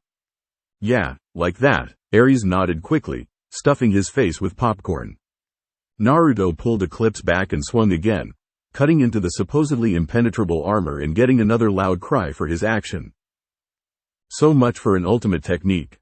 Percy rolled his eyes. "Bad guys just love to throw that around too much nowadays," Piper said with a shake of her head. "It happened in the movies all the time, sadly. Cliché much?" Naruto growled at the thickness of the armor in frustration before he pulled Eclipse back. "Well, his sword is a hacking weapon," Jason said. "It would take a few swings to get what you wanted it to." With a shout, Naruto drove the burning tip of Eclipse into the neck, piercing through the small part of the chakra-manifested armor with ease, getting an earth-shaking loud scream that made Naruto's eyes widen. Sasuke felt Susanoo's injuries. "That is a glaring flaw," Athena said with an owlish blink. "Seriously. Sure, it was big and powerful, but enough assault on it and done." Naruto steeled his resolve and tore his blade through the side, cutting open Susanoo's neck. He forced the hole open, ignoring the screams Sasuke was letting out. This was a fight that Sasuke, and a part of himself, wanted, and he was going to finish it. About time, too. Apollo nodded. This kid needed to go. Naruto forced his way into the manifestation, dropping down behind the screaming Uchiha. Assassinate, assassinate, assassinate, Ares cheered. Decapitation tilde, Leo cried out. Brutal legend, nice. Apollo winked at the young Pyro. Sasuke felt Naruto's presence, turning around just in time for Naruto's sword to cut into the joint of his left shoulder, making Sasuke's eyes widen. Everyone leaned in, a bit eager for the final line Naruto would deliver. Naruto yanked out the blade and raised his other hand right into Sasuke's eyes, the golden palm gleaming slightly. I won't kill you, Sasuke. I'll do worse. What could be worse than killing him? Piper wondered. Athena smiled. He values his magic eyes, correct? What was Helios able to do? He's gonna. Her daughter trailed off as her mother nodded. Wow, that was going to burn the emo guy deep. No. Solar flare. Sasuke's Sharingan took the full brunt of the light, his scream deafening and his Susanoo collapsing from the strain the caster was taking. Man, haven't seen hell do that for the longest time. Apollo shook his head. I find it poetic, Athena nodded. Of course you would, the gods muttered. The goddess was never one to vaporize a mortal, no, just turn them into a monster that would haunt her children. Mother of the year right here. Sasuke dropped to the ground on his back, his good hand reaching up for his eyes as he screamed while Naruto landed on his feet, panting. He coughed again, golden-laced blood being spat to the side as his left hand stung upon contact with the air, the flesh literally burnt away from his heated attack. He stared down at the writhing form of his former friend, but did nothing else. This would be the punishment, Naruto's revenge on the friend that tried to kill him. Should have killed him, Ares grunted out, a frown on his face. Some agreed, others didn't, finding this just as suitable. Like with his encounter with Luke, it was a bittersweet victory. Hermes let out a small sigh at that. Vengeance is the path one takes when they have nothing to lose. Helios said in a rare moment of guidance, I think you knew that all along. Nico shifted a bit in his seat at that statement. Naruto said nothing as he tried to regain his breath. He just watched as Sasuke screamed and writhed around on the ground. The Uchiha brought his hand down, his blank and dull eyes searching around fruitlessly. To the left, no, your other left, Nico jokingly taunted. Aw, dark humor. Sasuke rolled onto his hands and knees, struggling to get to his feet. He grit his teeth and his head swiveled around. Naruto, what did you do to my eyes, Naruto? Geez, bitchy, ain't he? The war god grunted, a sneer towards the screen. Well, he just got blinded, so freaking out made sense. Hermes shrugged. Bah. This is just sad, said Naruto softly, closing his eyes. They snapped back open as he jumped back, narrowly avoiding being hit by Jugo's giant gray fist. Oh come on, going after him when he just fought. Percy grumbled. He hated guys who did that. So cheap. That's life, Jackson, shut up. Ares sneered at him, getting a glare back from his demigod rival. He ducked under a following swing, but it was a feint and a damn left strike caught him off guard again, getting Naruto right in the gut. That got a collective of winces from the demigods. Gasping, Naruto stumbled back, only to be cracked across the face and sent tumbling. His body was slowly recovering from the strain on his body from taking too much power, faster than the average child of Apollo with vitakinesis, but still slower than normal. His still burnt hand pressed down on the dirt and he cried out at the pain. Keep him busy, Jugo, said Suigetsu, grabbing Sasuke under his arm. Shut it, Sasuke, I'm trying to help you, asshole. My eyes, my ears, Nico mocked. Damn, shut up, dude. Seriously, you give emos a bad name, said Talia. Yeah, I'm not emo. Yeah, Jugo.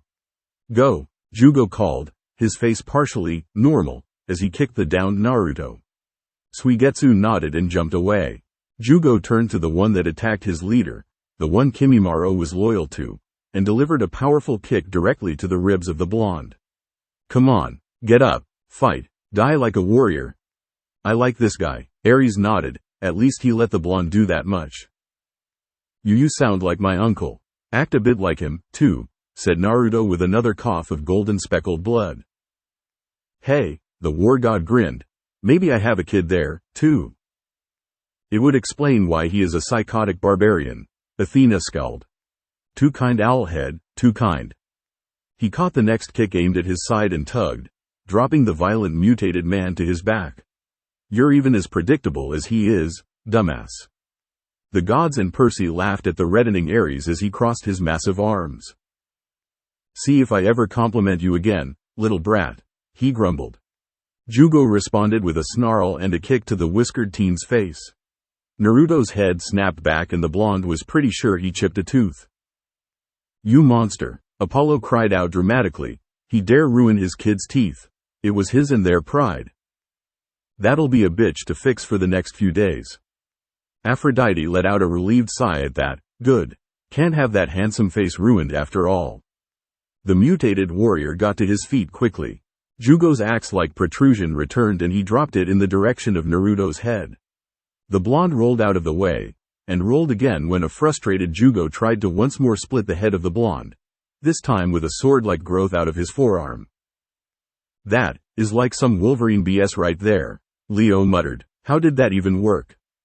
Still damn awesome, Ares said. He really wished he had a kid like that. Naruto used Hirishin to get some distance from Jugo. Unfortunately, he underestimated the effects of teleporting on an open burn.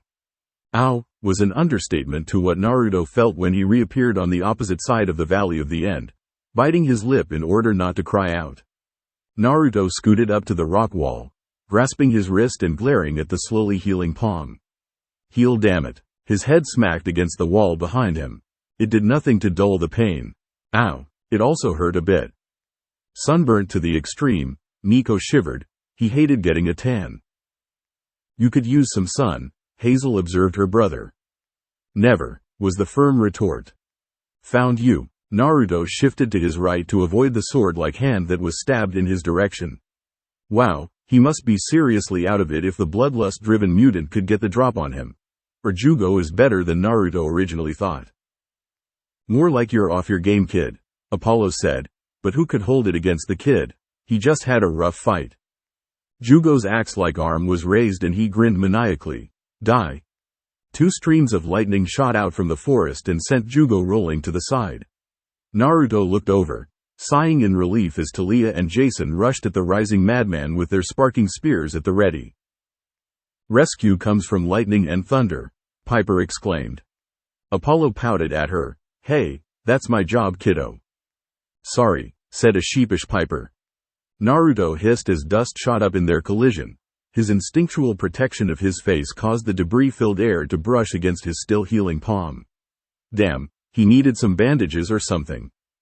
Naruto, the monotonous voice of Gaara made Naruto look up, seeing the grainy form of the destabilizing clone and the concerned face of Piper looking down at him. Are you all right? Piper, use cure. I'm not a white mage, Leo. Piper bristled, crossing her arms. The pyro just snickered at his joke. Could be worse. Could still be dead, said Naruto, using his good hand to press against the rock wall and get back to his feet. He looked the cage over before a golden brow arched.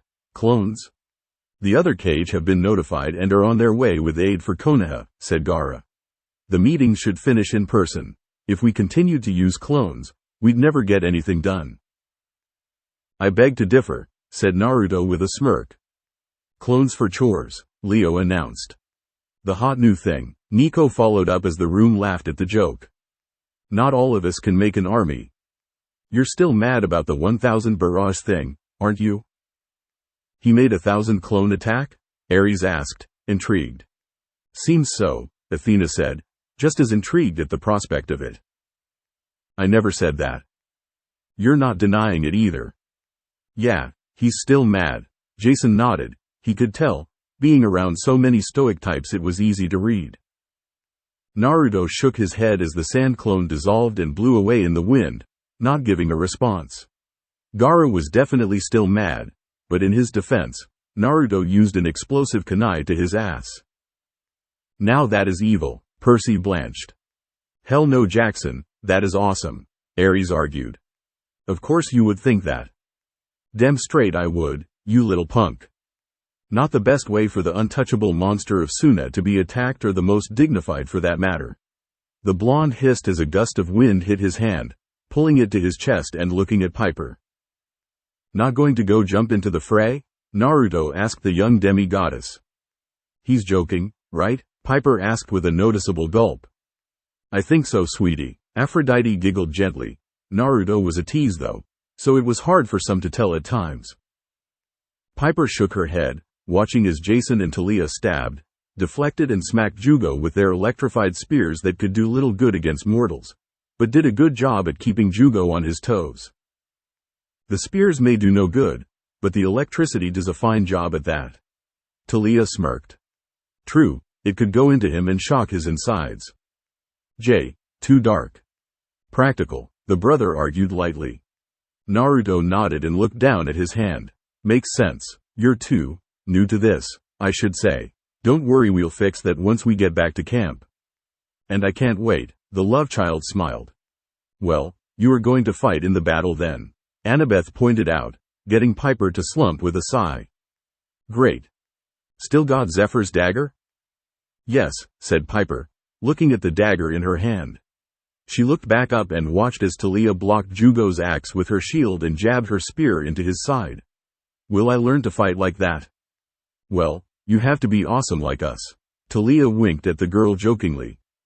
Piper is plenty of awesome, Jason argued sternly with a look at his sister. Thank you, Jason, his girlfriend said and gave him a small peck on the cheek, getting the blonde to smile. Suck up, Talia teased him, getting the Roman to flush a bit. Hopefully, said Naruto. He gave her a small smirk. Unless you act like your cabin and get all gossipy during training. The love goddess bristled while Artemis laughed at her. I'd rather learn how to fight, said Piper. Piper smirked, getting Aphrodite to beam a bit. Most level-headed one I've seen, Artemis added, getting the Lady of Doves to glare at her. Oh hush you. Quote. By the gods, I didn't think it was possible. Another Selena Beauregard. Aphrodite gave a sad sigh for her daughter, she missed the girl. Piper also felt sad, but had a small smile come next. She was going to meet her now, that was going to be nice. Damn, there goes that 5 drachma bet I made against Castor. Dionysus gave a sad sigh as well, he missed his boy. Who? Son of the head counselor. Duck. Naruto dropped down and Piper quickly followed suit as Talia's shield was sent flying over their heads. Nice discus throw, Talia. Oh shut up, corpse bride. The hunter snarked to Nico. Well, this is going well. Stay here a second, Pipes. He ran forward, ignoring the angry glare the younger girl gave him for using her dad's nickname for her. Seriously, he doesn't have that right. I think it's cute of him to do. Of course you would, Mom. In his right hand, the good one, he began building up heat and chakra, creating the small yet destructive Taiyoten, Rasengan. As the miniature ball of light built up in his hand, Naruto got closer to the fight, sliding under a swing made by Jugo that was aimed at Jason. He spun on the ball of his foot as Talia thrust her spear forward, the head sparking much like her eyes as it impaled Jugo's side and making the maniac cry out at the electrocuting pain. See, it works. Yes, Jason, yes it does. Talia rolled her eyes. Jason twirled Julius in his hand before he also stabbed forward, though his spear went in through Jugo's back and out his stomach. Jugo fell to his knees, roaring as the burning power of lightning coursed through his body. Wow, brutal. Leo, Jason groaned, it was a good tactic for fighting a mortal opponent. Naruto juggled the ball of light to his burned left hand, the skin healing over much faster at the exposure to the flames of the attack, though Naruto failed to take notice. Fire healing, oh man, me and him are going to rock tag teaming. Leo smirked with crossed arms. He does make a good point, Hazel pointed out, getting Leo to beam. And pulled Eclipse out. With burning determination, Naruto spun Eclipse around in his hand and stabbed it through Jugo's left shoulder blade, the sword shooting out through his pectoral and making Jugo's head snap up. Jugo's crazed eyes met Naruto's glowing ones. Well, that's one ways to get a guy's attention, Jason said. Taiyoten, Rasengan, Naruto announced as he brought the attack down towards Jugo's awaiting face. The attack exploded outwards centimeters away from contact. Unstable due to Naruto juggling it when it wasn't designed to be. It was a premature explosion. The concussive force of Naruto's attack made the three demigods fly backwards away from their respective weapons still impaled into Jugo's corpse. Nice kill, Ares nodded. Stabbed and blown up to death, excellent. Heir sniffed, a bit too undignified to her tastes. But still, it got the job, albeit sloppily, done. Jason hit the rock wall of the valley's signature cliff with enough force to make a small crater. Ow, the boy muttered, rubbing his shoulder a bit at the picture. While Talia ended up skidding through the dirt to a stop next to Piper. And she doesn't stick the landing. Screw you, wethead. And Naruto went soaring through the woods, plowing down the giant trees. High no Kuni was famous for until he came to a stop a good mile away from the valley. And that one got some distance. Hermes whistled, wow. His eyes fell shut and he faintly heard Helios calling out his name, as well as his arm throbbing in pain. Piper went to Talia since she was the closest, crouching next to the older girl and helping her out of the trench she made. You got blown up good. One day, Nico, I swear. Yeah. The death child waved off the thread of his sparking cousin. The daughter of Zeus groaned, getting to her feet and looking at the mutated warrior getting to his own. Zombie? The kids cried out. Hades chuckled at that one. Oh, what will mortals try next? Only he and his children could make true zombies.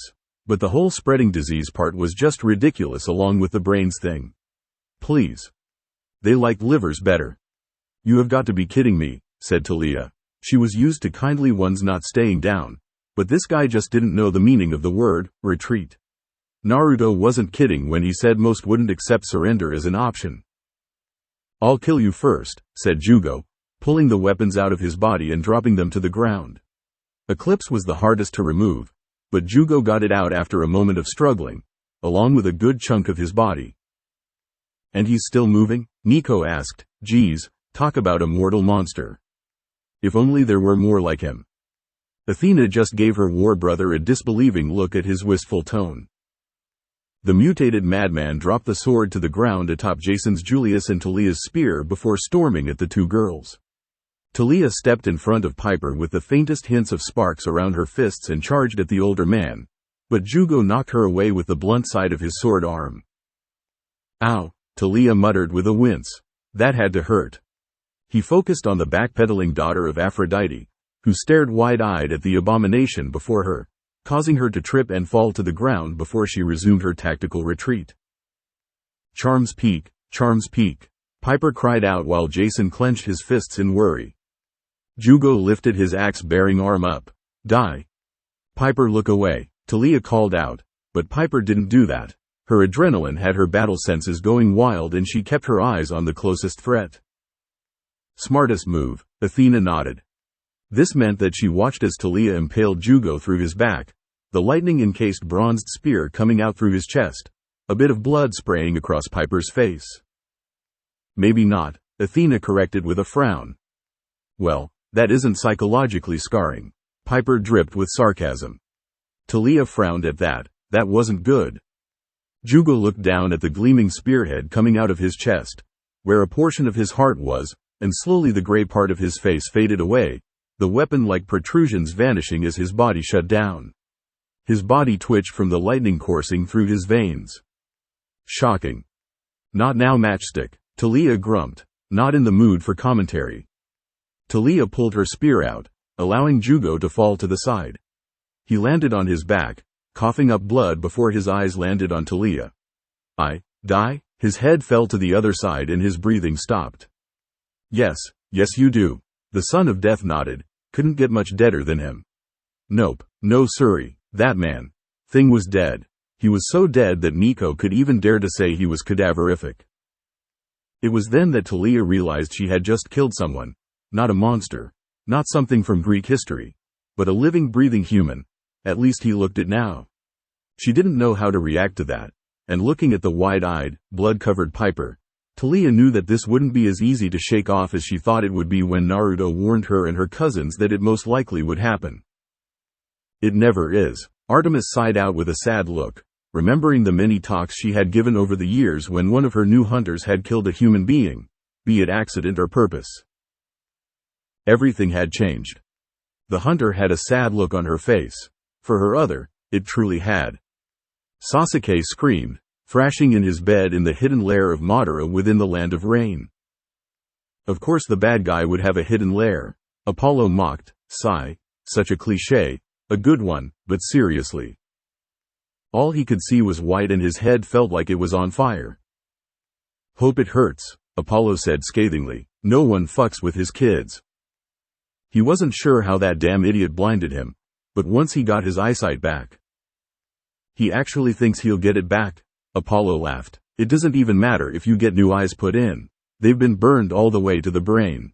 It's how we work, Emoduck, deal with it. I am going to kill him. That's cute, Ares snickered. He got played like a fiddle and he still thinks he has a chance, even with sight on his side. Stop struggling, Sasuke-kun, hissed out his very pale and very snake-like doctor. He had pale white hair and yellow serpent-like eyes, a purple marking around his left eye and what appeared to be scales going down the left side of his body. Snakes, it's always snakes, Apollo cried out. Seriously, his kid just had to deal with his problems. Artemis nodded to him at that. She hated the things just as much as her brother did. The man once known as Kabuto Yakushi, now dubbed Kabutomaru by Suigetsu for his experiment to fuse himself with the remains of his old employer Orochimaru. So we have a twisted surgeon in the court, nice. Poseidon drawled, honestly, what did this boy get into? The snake-like monstrosity of a surgeon sighed and dropped the head of his deceased master's favorite pet project. So the kid was nothing more than a twisted pet project? Ares snorted. What a joke he is. He laughed throatily.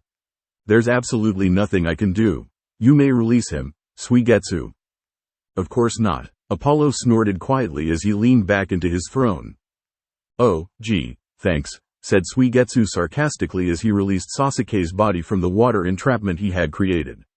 He walked over to the side of the room and grabbed his giant butcher's blade, carrying it out with him as he grumbled about abusing power and lazy crazy assholes. Kabuto rolled his eyes before returning his attention to his patient, who continued to writhe and loudly curse the blonde ex-Jinchuriki. Humming to himself, Kabuto wondered what exactly Naruto did to permanently blind the eyes of an Uchiha. Well, I'm sure he could give a demo. Taliah smirked, getting a few laughs. Sure, the Sharingan could make out shapes, but that wasn't good for someone who needed to be on the front lines of a war.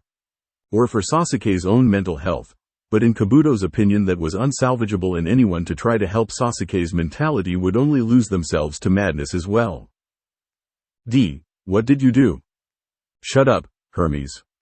Sighing, Kabuto turned and walked away, planning on going over his and Orochimaru's old notes to see if he could find any sort of cure for Sasuke's new problem. I'll kill him, Sasuke vowed. I'll rip off his head. No, too simple, too easy. First, I'll destroy the village. He doesn't even care about it anymore. Nico rolled his eyes, what a loon. Then I'll kill him. Naruto Uzumaki, you're dead. Has he been taking your classes? Poseidon asked his elder brother. Go suck on a starfish. But would it do you any good? The voice was deep, yet hissing like a snake. Oh great, another snake. Apollo threw his hands in the air.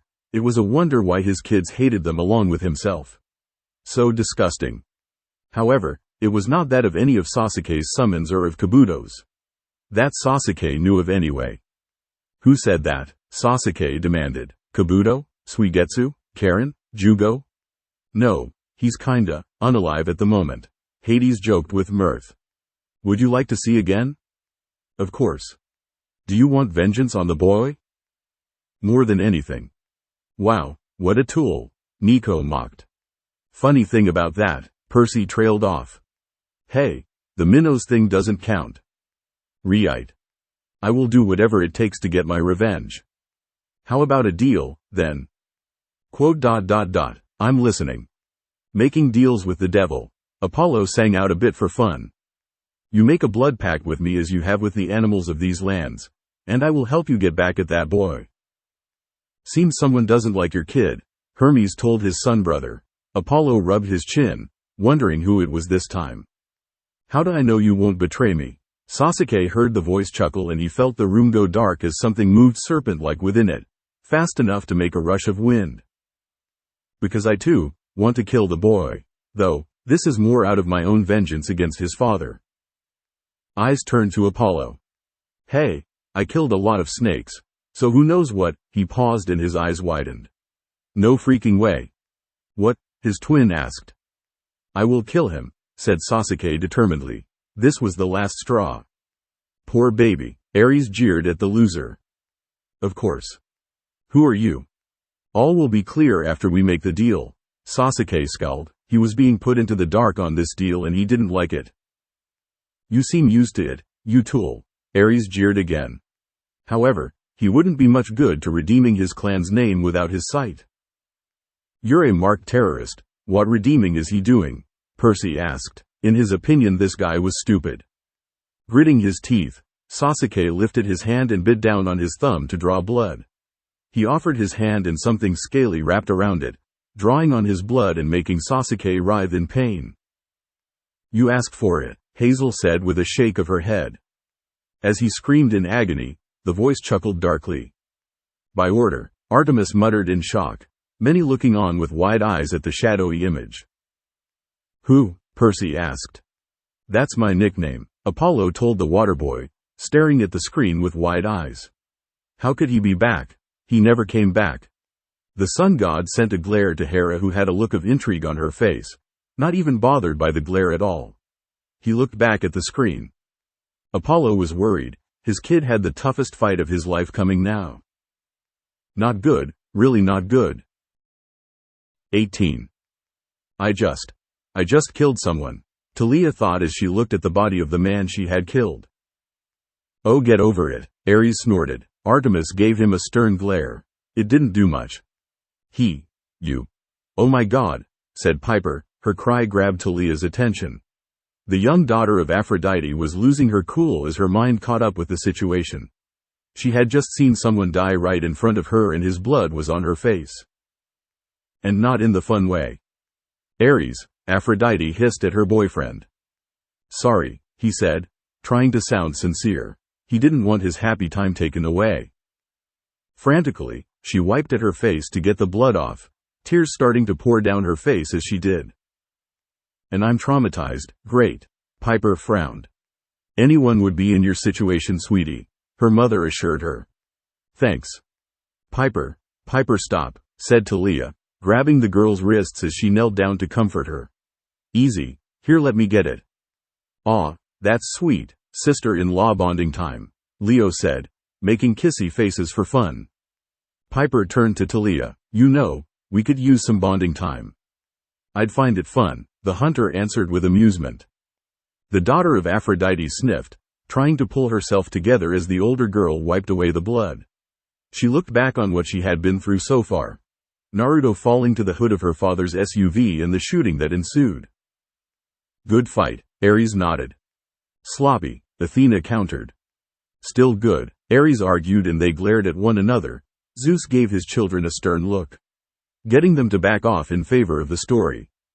Chasing after a dragon, Drakon, or whatever it was called. Forced to wake up at crazy early hours because of some huge scandal.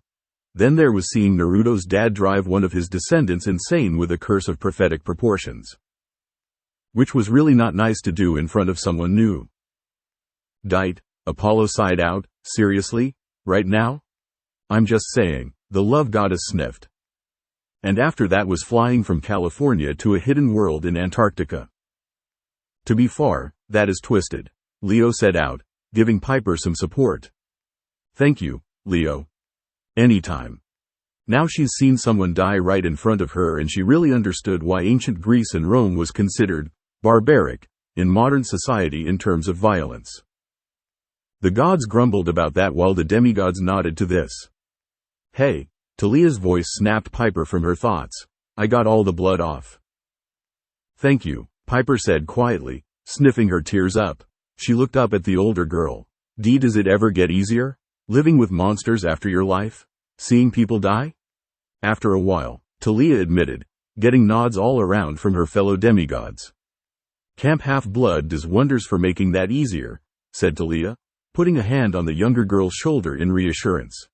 Like Camp Jupiter, but less militant. Not our fault, Jason pointed out. Yes it is, being the violent beings you are, Athena sneered to the boy, who just lightly glared back. Athena, Hera said crisply, getting the war goddess to back off from her staring contest. It really is a summer camp for demigods, though we act as a small family sometimes. Though if you really wanted you could stay there all year. Year-rounding is fun, I love it. Leo smirked, so much better than foster homes after all. Really? Piper asked, weighing the options in her head. Yeah, Naruto and I stay there year-round, said Talia. Your other must love that. Stupid love goddess, Talia muttered with clenched fists with blue static arcing in them a bit. There's actually a nice school I go to during the school months.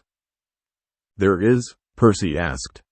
Yes, Percy. Some of us don't want to stay at camp all the time, you know. It gets tiring for year-rounders. Annabeth lectured. Though I can skip occasionally, get some extra lessons in combat or practice my control over my father's domain. Where is this place again? The son of the sea questioned eagerly. Talia, Piper, Jason's voice broke off their conversation as he ran towards them, Naruto's sword eclipse and his own Julius in hand. Where's Naruto? Nice caddy job, Jason. Oh stuff it, Leo, the blonde said to the pyro, who just snickered at his own joke. Follow the fallen trees, said Talia, moving to check on his own scrapes. Are you all right? Yeah, nothing too serious, said Jason, ignoring the gash he had in his leg, though he did favor it as he walked. Ouch, Talia frowned, not liking to see her brother hurt. It's fine, the boy in question said. I can worry, Jay, Talia said. Jason had a tiny smile on his face at that. He pocketed his coin-disguised weapon and handed her Eclipse. Here, hold on to this. I think this is Naruto's sword. This doesn't look like how I remember it. And where's the shield? Talia asked with a frown as she took the blade. Jason shrugged it off and rushed past, going into the woods and searching for the older blonde since it was his quest to return Naruto back to the United States. Yeah, do your job, Jason. Apollo snickered as the boy rolled his eyes. He felt sorry for his other. Having to babysit Naruto? Must be a pain in the ass job to do. Talia blinked, quickly following after her brother and Piper after her, all of them looking for the whiskered blonde. They found Naruto pinned by several trees, Jason using his spear in an attempt to wrench the tree off of him. Ah, the lever, Athena smiled along with Hephaestus. Such a good invention. Naruto, said Talia with worry written on her face, dropping Naruto's sword. She readied her own spear and climbed onto the opposite side of where Jason stood, jabbing her own spear into the gap. She and Jason pushed, getting the tree to jerk forward and making Naruto's eyes open with a loud gasp. Talia, stop, Jason said, catching Naruto's gasp and seeing him mutter something. She did, and Jason carefully shimmied to Naruto's side, leaving his spear wedged where it was.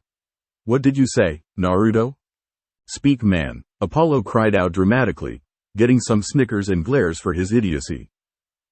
B branch, said Naruto, coughing up some of his blood and ichor. Well, that was a good possibility, Athena noted. Jason looked down through the gap, where he could see the branch. It didn't look good, and that was with the dim lighting. Impaled. Cut. Branch, first. Good plan, Annabeth nodded. Best get that out of the way so not to worsen the wound. Alright, okay. Hang in there, Naruto, said Jason. He looked at Talia. We need to cut the branch that impaled him before he drowns in his own blood. She went to push more, but he stopped her. Wait. Geez, look, if we push too much we risk opening the wound. She's just worried for her boy toy. The love goddess smiled. It was sweet in her opinion. But if we hold it where it is, Piper? Yes, the young demi-goddess looked at him curiously. Think you can cut the branch away? Jason asked. Piper started at the question. See, cut the branch? Can you? Why, yes. Piper swallowed down her nerves in an effort to help the older blonde. That's my girl, Aphrodite praised beamingly, getting Piper to smile at her. This would help distract her from some of the things she was worried out. Yes, I can help. True, said Girl admitted. Anything to get out the current events out of her head. She liked helping people after all. Okay, here, give me your hand, said Jason, carefully keeping the wedge open as he offered the girl his hand to help her onto the tree. Prince Charming, ain't he? Leo asked with wiggled eyebrows to Piper, who blushed and gave a smile to the pink-cheeked blonde. Piper climbed up and easily balanced herself on the tree that Naruto was pinned to. Jason pointed down at the gap. Look closely, can you see the branch? Yeah, I see it, said Piper. She crouched down and prepared the knife Naruto's steed had given her. Reaching through the crack, her slender arms finally came in handy. See? Aphrodite asked with pride. Piper rolled her eyes, but still smiled at the fact. Piper waited until her blade hit resistance. Looking at Naruto's face to assure herself she wasn't pressing against his body, she began to use her dagger like a saw, cutting away the tree. As it came to the last threads of being connected to the offending branch, the tree began tilting away and snapped just before Piper could finish it off. Jason and Talia quickly regained their balance after the fallen tree rolled away. Piper merely adjusted her kneeling posture before standing back up and dropping from the tree the three were perched on. Looking at the branch impaling the older blonde teen, Piper winced. Ouch, that has to hurt. Stating the obvious? Oh, be quiet, Hazel, Piper frowned, crossing her arms with a huff. The branch that had impaled Naruto was at least 6 inches wide, going right through the left of his stomach. Man, that looks like it is going to be a bitch and a half to pull out, Apollo admitted. Talia and Jason dropped to the ground, the Roman Grace kneeling at his older friend's side. He reached for the branch and tugged, gauging how long it was as he looked at the tree Naruto was still pinned to. Naruto awoke with a glob of his unique blood escaping his mouth, turning to weakly glare at the younger blonde. The fuck are you doing? Really, Jason, you shouldn't touch another man's stick, Hermes chided, getting the blonde Roman to go green in the face. Just seeing what else we have to work with, said Jason. Sorry. Well, he does have a big stick, Aphrodite assured with a lewd and amused smile. Stop, please, Jason begged, holding down his bile at the wording they were using. Naruto just gave him another dirty glare before his eyes drifted shut. He was low on blood and without Kyuubi to accelerate his Apollo-given qualities. He may very well pass out before he finishes healing. The three conscious and able demigods turned at the sound of rustling branches, the Grace siblings raising their weapons in the direction of the sound while Piper emotionally and mentally prepared herself to fight if necessary. I give her praise for that, Artemis said, getting Aphrodite to look smug. She dashed the smugness of her rival as she continued, but only for her. Your other children, not so much.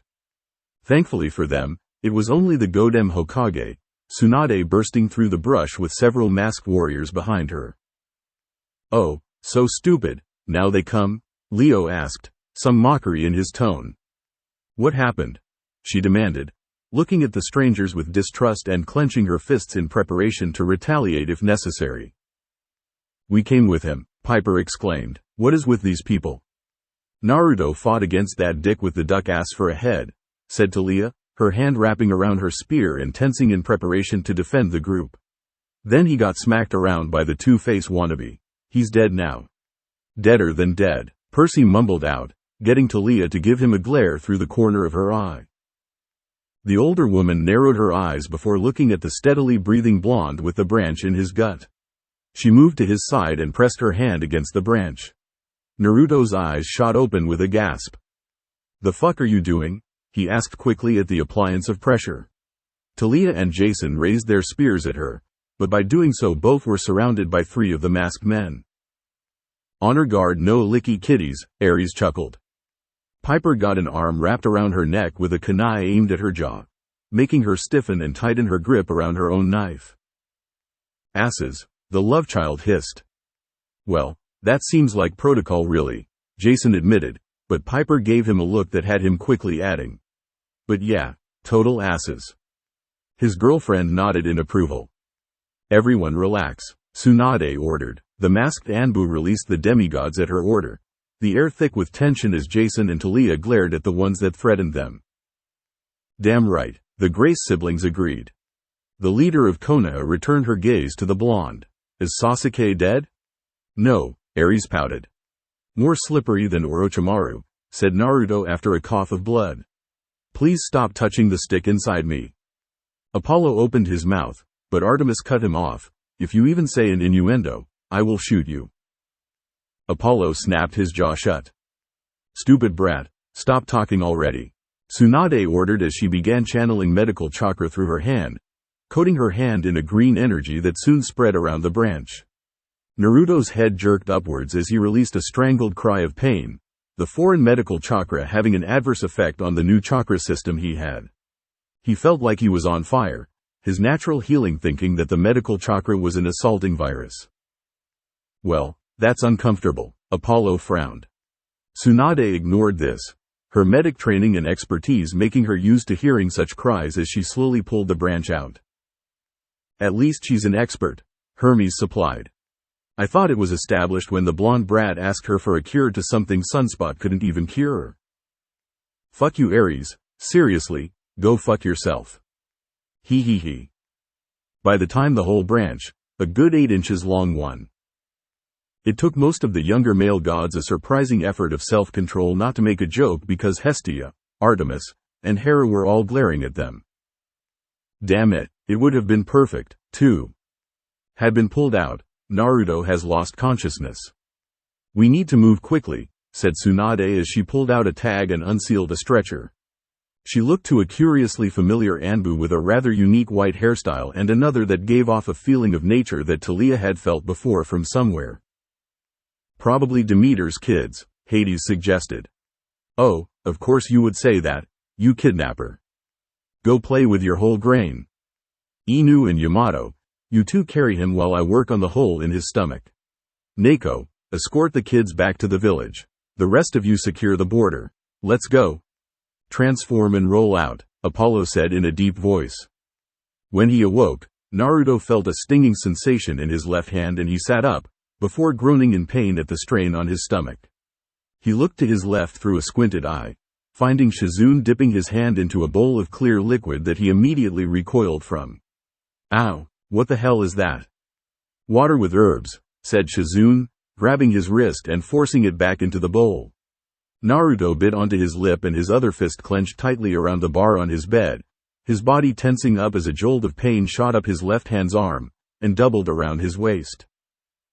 "It's a necessary evil," Hermes nodded, minoring in herbs himself. Apparently his hand hadn't fully healed and neither had the gaping hole in his stomach. This method of medical treatment was not doing him any favors. "Get the nectar, stat," Nico cried out. "Oh, you big baby. It's just to disinfect your burn. How did you get this anyway? Your friend was very vague about it compared to telling us you were run through with a tree." "Well, it all started with a mini-sun," Apollo explained, but Artemis just slapped his arm, getting him to shut up. "Where are they?" Naruto asked, giving the hospital window a longing glance. He very much hated this building, not for the people, nor for what happened within here, but because how utterly dead it made you feel when you were inside it. "Amen to that," Hades chuckled. Actually, he felt that way in every hospital. The irony did make him want to laugh, though. Here he was, son of the god of medicine, and he hated hospitals. "I work hard for those." "Oh, be silent. Arte." That was his mother's opinion on them, too. "See, even your wife thinks so." Artemis jeered for fun, really wanting to see this woman in full view. "White walls, white floors, white clothes, it's all so eerily dead," said Kushina as she fed him a small sliver of ambrosia. He had just finished his battle with Kyuubi, making it agree to help him in his new life's work as Hades' children's protector. As he chewed the small sliver, he noted that it tasted just like Ichiraku beef ramen. The least they could do is add some color to it so it doesn't feel like you're quarantined from the rest of the world. And then there are the needles. And don't get me started on the smell. It's either that of sickness or sterilization. Yeah, his mom was not a fan of hospitals. Apollo was pouting, his own wife. How could she? Waiting for you to be released, said Shizune as she removed his hand from the painful remedy and started wrapping bandages around it. As soon as she finished, she moved the bowl to the side and stood from her seat. Now, Naruto, you and I both know you hate being in hospitals. Which stands for horrible, obnoxiously smelling place insistently trapping all locals. T-shirt that, Hermes said, typing it on his cell phone. Some brother you are. I aim to please all clients. But you cannot escape this time. Shizune finished with a stern glare. We have Anbu set all around the ward and outside your door in case anything happens. And we've reinforced the windows with anti-chakra seals. You just don't tell a demigod to not do something, Percy said with a shake of his head. Only bad things come from that. Challenge accepted. See? Percy, quiet, Annabeth scolded jokingly as she snuggled next to him. I mean it, Naruto, said Shizune. You're recovering from detachment from your biju, impalement, nerve damage. Minor brain damage, blood loss, several fractured if not broken bones, and to top it off a major third-degree burn on my left hand, said Naruto as he cut the experienced medic off and glared at his bandaged hand.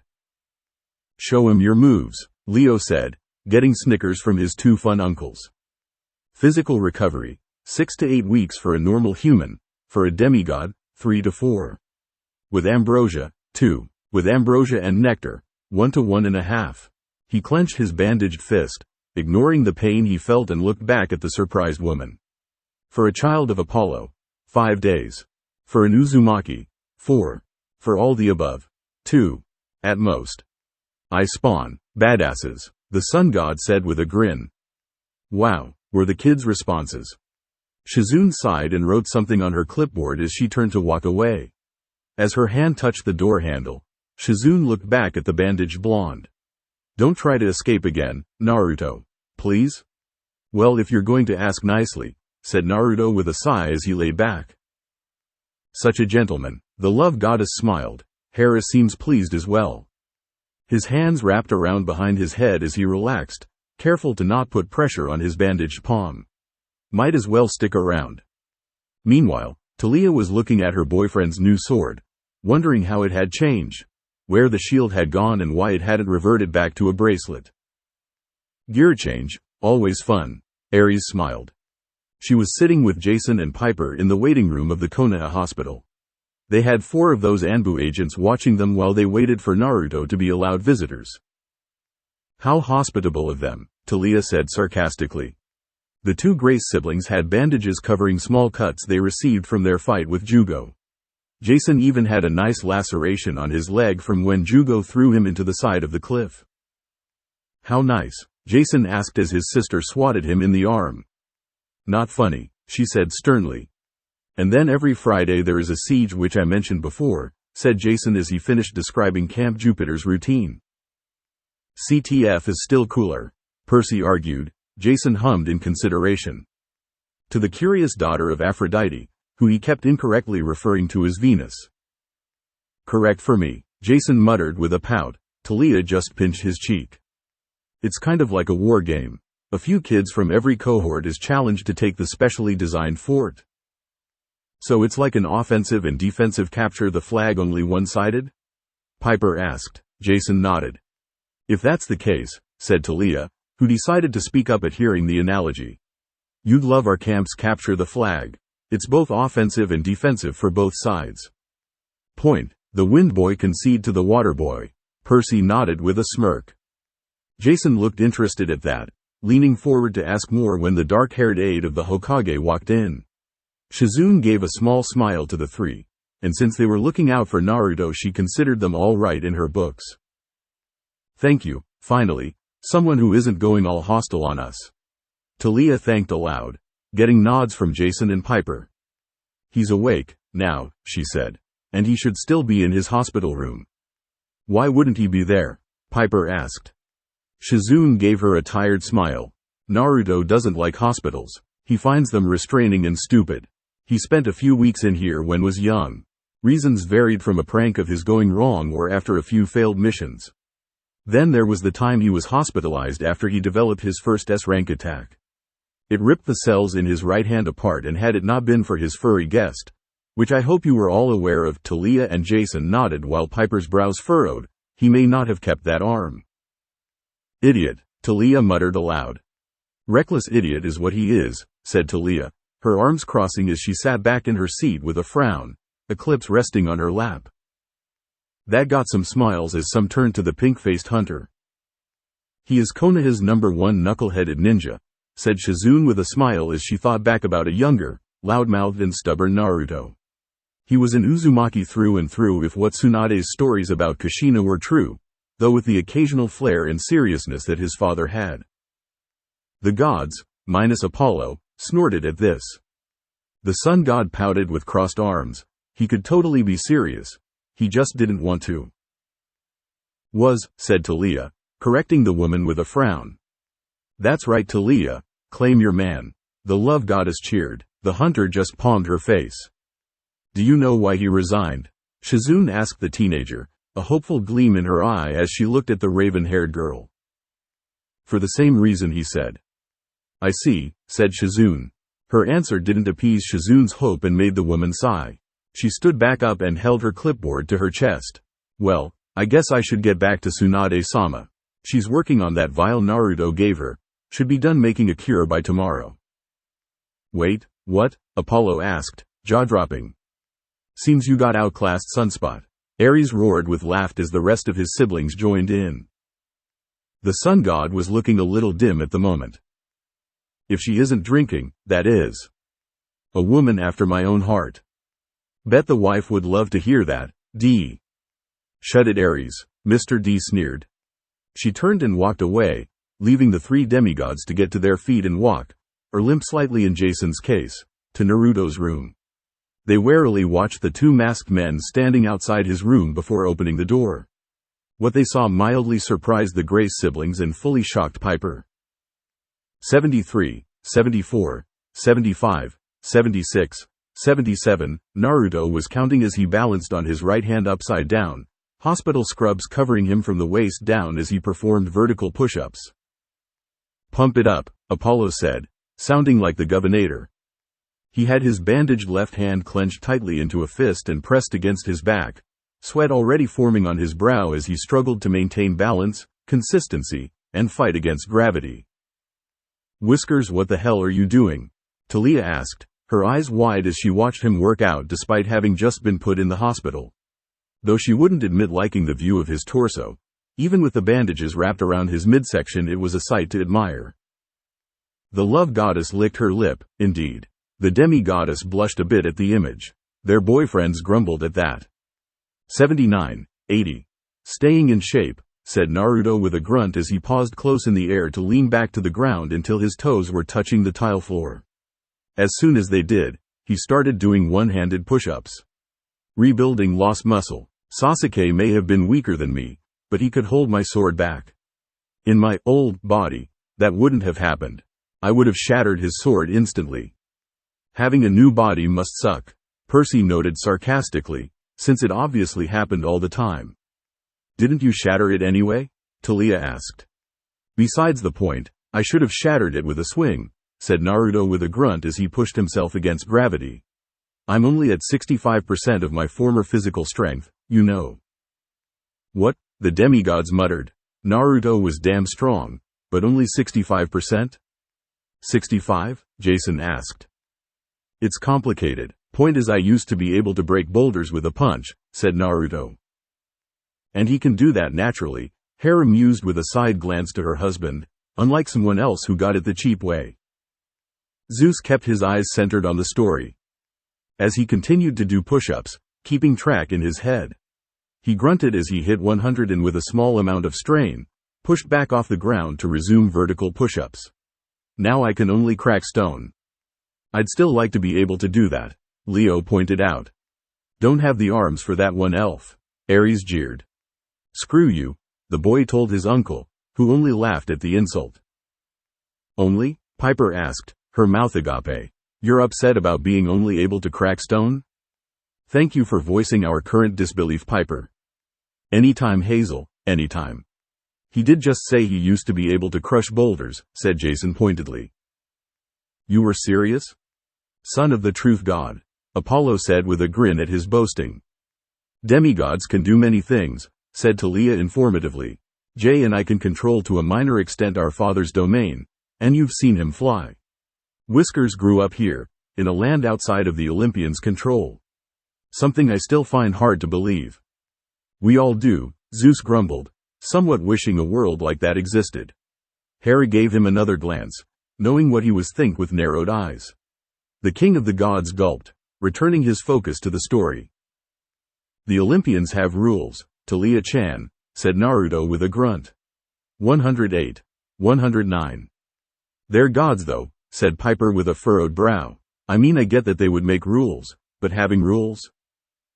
Lesson time folks, Annabeth said, taking an amusing look at Piper, who huffed. I'm new, okay? She argued to whatever thought was flying in that blonde head of Annabeth's. Divine rules, said Jason patiently. Jupiter. Zeus, said Talia, correcting her brother since Piper was Greek. Thank you, Athena smirked. Same difference, said Naruto, covering for his fellow blonde as he paused in his activity to look at them. Thank you Naruto, Jason smiled as Athena scowled. Anyway, said Jason, a bit irked at being interrupted but keeping it to himself. Jason doesn't like that, Leo chided. Yet you love to do it. Someone has to, dude. The Olympians are kept in order by a set of rules that Jupiter or Zeus, whichever name you prefer. Jay, they aren't names, the gods have multiple personality disorder, said Naruto with a grunt. Romans and Greeks are two different things. That still takes some getting used to, the demigods agreed upon. Percy turned to his father, when do I meet Neptune? Poseidon frowned, he isn't as fun as me Percy, trust me. He'd have you in a marine uniform if he could. The god shivered, that was his immortal son's domain thank you very much. Can I finish? Jason asked. Go right ahead. Jupiter set down divine rules in order to keep from the gods to cause too many natural disasters that could obliterate the mortals and the planet through their arguments. Zeus prided himself with a puffed-out chest, getting the others to roll their eyes. Which, by the way, is an incredible amount of foresight on his part. Zeus scowled a little at that as the other let out soft chuckles at the blonde's comment. It was very accurate. A good leader knows himself. Everyone snorted at that. Zeus glared at each and every one of them sternly, but they still had smiles on their faces. No, a good leader accepts himself for who and what he is, faults included. Truth stings, doesn't it? Apollo asked his father. Silence Apollo, quote. Whatever pops. Like me for example. I'm an idiot. Apollo, Artemis said. Hey. Immature at times. Apollo, Hermes quipped. Oh not you too. Secretive at others, but that's from my upbringing. I can hear you idiots laughing out there. Naruto's cry was directed to the two Anbu stationed outside his door. Where was I? Telling us your faults, said Talia, an amused smile across her face. Yes, give my other ammo. Talia grinned widely. Right, well like I was saying, I train too much. Not a bad thing, Jason argued, getting some eye rolls. Act before I think at times. Totally understandable, Percy nodded. Annabeth rolled her eyes, that's because you do it, all the time. Your point? Have short-term and unfinished plans. Don't give me that look, Talia-chan. I get bored easily and hate sitting still. Most of the boys nodded to that. I don't like vegetables or most healthy foods. They're good, Piper frowned, being a vegetarian herself. I've had premarital sex. Apollo, drawled out the gods, getting a pout from said sun god. The kids flushed though, still being virgins themselves. Oof, the now scowling Talia cut off Naruto with a shove that resulted in him falling to the ground. Damn right, Talia muttered with a light flush and a frown. Stupid jerk bringing that up. Holding his aching ribs, he looked up through a squinted eye at his girlfriend. Did I mention I don't think before I act? Yes, the demigod said. Nothing wrong with it. Percy, sweetie, be quiet. Yes, Annabeth. Good boy. It's not an excuse. Percy disagreed with that. It happened to him all the time. Just saying. Naruto rolled with a groan and got to his feet. And to top it off, I'm stubborn. Stubborn enough to match Raijiji in a staring contest just to say I did. Zeus grumbled at that while Poseidon and Hades chuckled. Definitely his side of the family. The sea god told his elder brother. Oh, without question. Probably wouldn't survive afterwards, though. He grinned like a fox. I play to win, by any means necessary. How would you beat him? Talia asked out of genuine curiosity. Talia cracked a smile at that since everyone was curious, even Zeus himself. Poke him in the eye, said Naruto. Duh. What? Oh, that is brilliant. Poseidon mused. Don't you dare. Something to keep in mind next time. Hades cut him off with a smirk of amusement. The God King fumed at his brothers. He sat on the bed, rubbing his sore and bandaged side with his intact hand. Looking closely, one could see a light glow as he attempted to get a read on how long he'll still be in the hospital. He grumbled when he finished and took notice of the sword in Talia's hand. Oh, thank Olympus. I was worried I left it back in the valley. That would have been a bad delay. Can't have any of those, Hades said in a terse tone. The three followed his gaze to the sword. Talia looked back up at him and held it out to him, where he smiled lightly and took the sword from her gratefully. What happened to the shield whiskers? Is that still in the valley? Talia asked. Naruto just looked at his reflection in the sword, saying nothing. Talia, Jason and Piper exchanged looks before Talia took a seat next to him. She put a hand on his uninjured shoulder. You all right, Naruto? I didn't know he existed until I was 12, said Naruto softly. They remained silent as he spoke about the entity known as Kyuubi. They left him ignorant of a demon in him until he was 12? Athena asked, disappointment and disbelief in her tone. Possibly to let him live in ignorance out of kindness. Hestia told her niece. A fool's errand. It would have been better to tell the boy instead of lie to him his entire life. The goddess of wisdom scoffed with distaste. And even then I wasn't supposed to know. I hated his presence at first. A stigma cast upon me that made me a leper. Throughout all of my first life we bickered and argued over power. Sounds familiar, Poseidon noted as Zeus sent a scathing look at him. I tried taming it like many other Jinchuriki had, but at the four-tailed limit I would lose myself to the power and attack anyone in my path. I swore never to use his power again. Then pain attacked and I came close to releasing Kyuubi from his cell. Some wish to take the easy way out, Hestia said softly. But, if one stay the course, one can still find a way to overcome any obstacle. My father's disguise amongst humanity, Minato Namikaze, stopped me. He looked at the confused younger demigods. Apollo's memories and knowledge as a mortal here, sealed away within me until I removed it. Then I was taken to America and I didn't use it once. It was quiet until my death. You were dead? Piper asked, her eyes wide. But, how? Stop dropping bombs on me.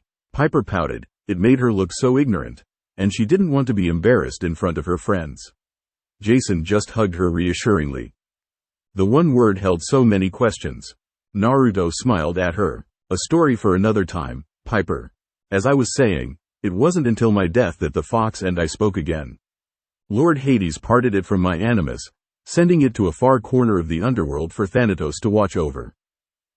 A good move against a demon of that power. Athena nodded to her uncle who did so in turn. Just his job and all, no big deal. As he separated the demon from me, another animus was found, one hiding within my own. It was my mother's. So not only Apollo's mortal guise, but the spirit of his mother as well. Hades mused in interest. The demigod's eyes widened and Naruto's smile turned fond as he recalled the day he learned she lived on in him. Sure, it had sucked when he learned that his old body had been burnt and then reformed. Everything reset to default for his age bracket, including his clothes and the content within them. The picture he so cherished was lost to the fires of the underworld. Hestia gave a small frown at that. It was saddening to lose everything that was once you. When Lord Hades offered me a second chance at life to appease the fates, I asked that he also give my mother a second chance. He decided that to do so we would both do two things. We would serve him in whichever way he desired without question.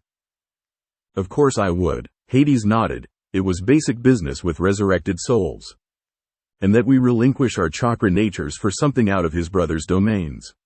Naruto smiled at Taliah. As both Taliah and Jason know, my chakra nature was once wind. Something I still find upsetting. Zeus frowned at his eldest brother. Hades scoffed at him, so whiny his youngest brother was. My mother's was water. Oh, you jerk. Poseidon frowned. He wanted to see what those water ninja moves could do. Hades just smirked. Kachin chose earth. He snapped his fingers and a small flame ignited on his thumb, and I chose fire. Because fire is awesome. Leo nodded as his father smiled at that. Our resurrection was assured and we returned to the world of the living, while still in the underworld. I stayed in the underworld for 5 months, getting to know my mother and Lord Hades. More than any of you can say, Hades looked down at the demigods that weren't Nico and Hazel, and they were his children, and Nico actually knew him more personally than all of them. During that time, my mother told me something that the previous host of Kyuubi, the wife to the Shodai Hokage, Mito Uzumaki, had told her. Naruto turned his head to look at Taliah, his eyes meeting hers before he spoke softly. In order to counter the fox's hatred, the container had to fill themselves with love. Aphrodite cooed at that. Such an amazing saying. She wondered if this Mito was a daughter of her own. She sounded like one from what she heard. There was an underlying hint of longing in his voice, and the look in his eyes made Taliah flinch slightly. Struck her right in the heart. Apollo whistled as Taliah glared at him for the remark. That raised a flag. Leo snickered, getting slapped upside the head. Ow. Damn girl, why do you hit so hard? Because I can matchstick. There he went again with that occasional silver tongue, making her reluctantly forgive him little by little. 'Cause he's a sexy beast. Apollo winked to the hunter, making her bristle at him, her glare gaining more heat. She wanted to be so angry with him, and she was right in her decision to try to be. Naruto had kept Jason from her. That wasn't what you did, it wasn't right, and there was no excuse for it. Of course there wasn't. But damn it, did the whiskered blonde make it hard to stay mad at him. 'Cause he's got his daddy's smooth moves, the sun god said with a small dance in his throne. PSH, moves, right. Hermes mocked with a roll of his eyes, getting a pout from his brother. Once again before Taliah could speak, Naruto returned his gaze to the sword and continued. The statement was confusing at first. How would our love counter the fox's hatred? I mulled this over for a few days when I wondered if perhaps we should try extending a hand to the fox instead of pushing it away. He chuckled. It wasn't the right answer. I stumbled my way into a fight that I barely walked out of alive. But I did become something that only one other had. I managed to impress and earn the respect of the mighty Kyuubi no Kitsune, whose tails could cause tsunamis or split mountains.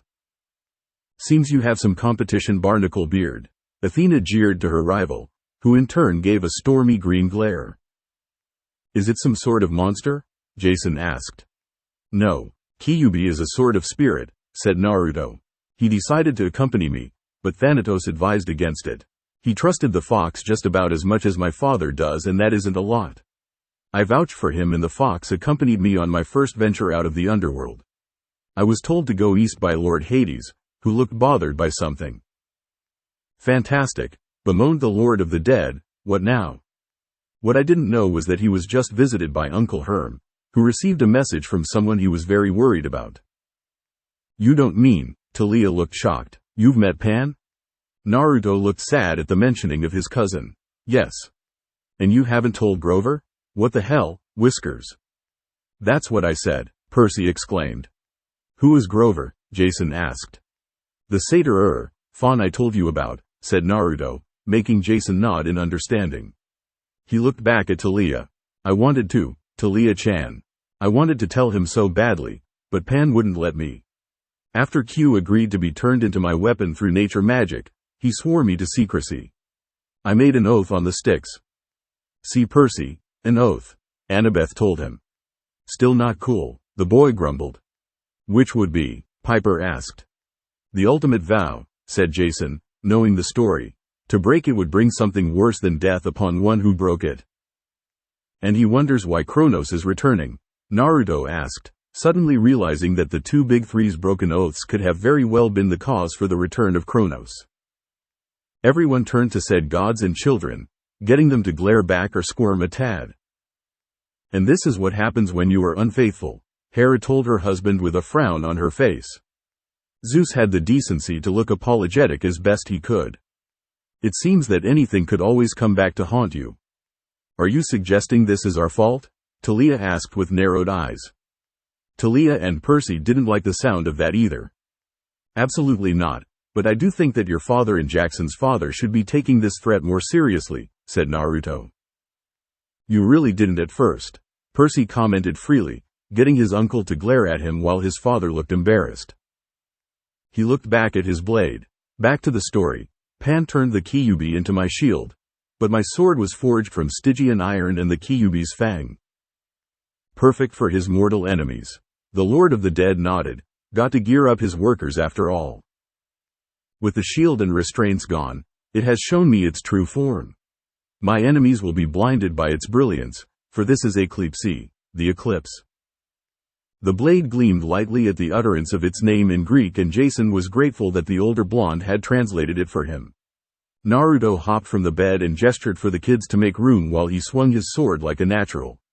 He looked at Piper and then around the rather average-sized room. A smile spread across his face that both Talia and Jason recognized. So, Pipes, about that training I mentioned earlier. Nice, Piper smiled brightly, but was inwardly frowning at the use of her dad's nickname. Naruto and Piper clashed their blades for a bit, the basics of using a dagger or knife being taught while the Grace siblings watched, their own advice coming in and out of little snippets, until the clanging of metal attracted the attentions of the Anbu and they came in with their own swords drawn. Easy, it's just training, guys, Leo joked. Go back to your coffee and donuts. Naruto's presence out of bed had them calling for the head nurse, and Shizune was none too pleased to see him up and about when he should be resting. Little snitches. She had started to order the other three out when Naruto stopped her. Yeah, like we'd just leave him alone now. They're staying here, said Naruto firmly. He stood from the bed, wincing only slightly as he put strain on his side. I'm almost healed and I'll be set to go soon enough. What's the word on the cure? Yeah. Tell us how fast she figures it out. Screw you, Ares. Shizune sighed and gave him a frown. With Tsunade-sama setting everything aside to work on this while the Alliance settles the bombings and gives us aid, she's almost finished. It should. Should? Naruto asked, his eyes narrowing. He wasn't going to let them try to hold him here with the promise of a cure that wouldn't come if they chose. Heads would roll if they were stupid enough to try. Damn right, Nico said in a dark tone, eyes glaring at the image strongly. Should be done by tomorrow, said Shizune with her own narrowed eyes. She's still Hokage, Naruto. She has other responsibilities now. See, when I tried using that excuse I was called a liar and a traitor, said Naruto, his annoyance clear on his face. Zing, Hermes snickered, the kid was right. He crossed his arms over his chest and his sun-filled eyes locked on Shizune's dark ones. Don't start, Naruto, please? Shizune asked. Naruto dropped the issue and sat back on the bed with Talia sitting on his uninjured side. Shizune rubbed her head. If it means that much to you, I'll bring in a few more blankets and pillows. This won't be a regular thing, though. I know, said Naruto with finality. He waited for Shizune to leave before turning to address the two sitting on the chairs to the side of the room. So do you two want the bed, or will Talia and I be sharing it? The Grace siblings and Piper turned red at the comment as everyone laughed or giggled at the question. Even Artemis gave a light laugh. Talia smacked him upside the back of his head for the question that flew over Jason's head while Piper put her hands over her slightly red face. It seemed as though Naruto was making a quick recovery. Indeed he does, Apollo said suggestively with a wiggle of his eyebrows, getting groans.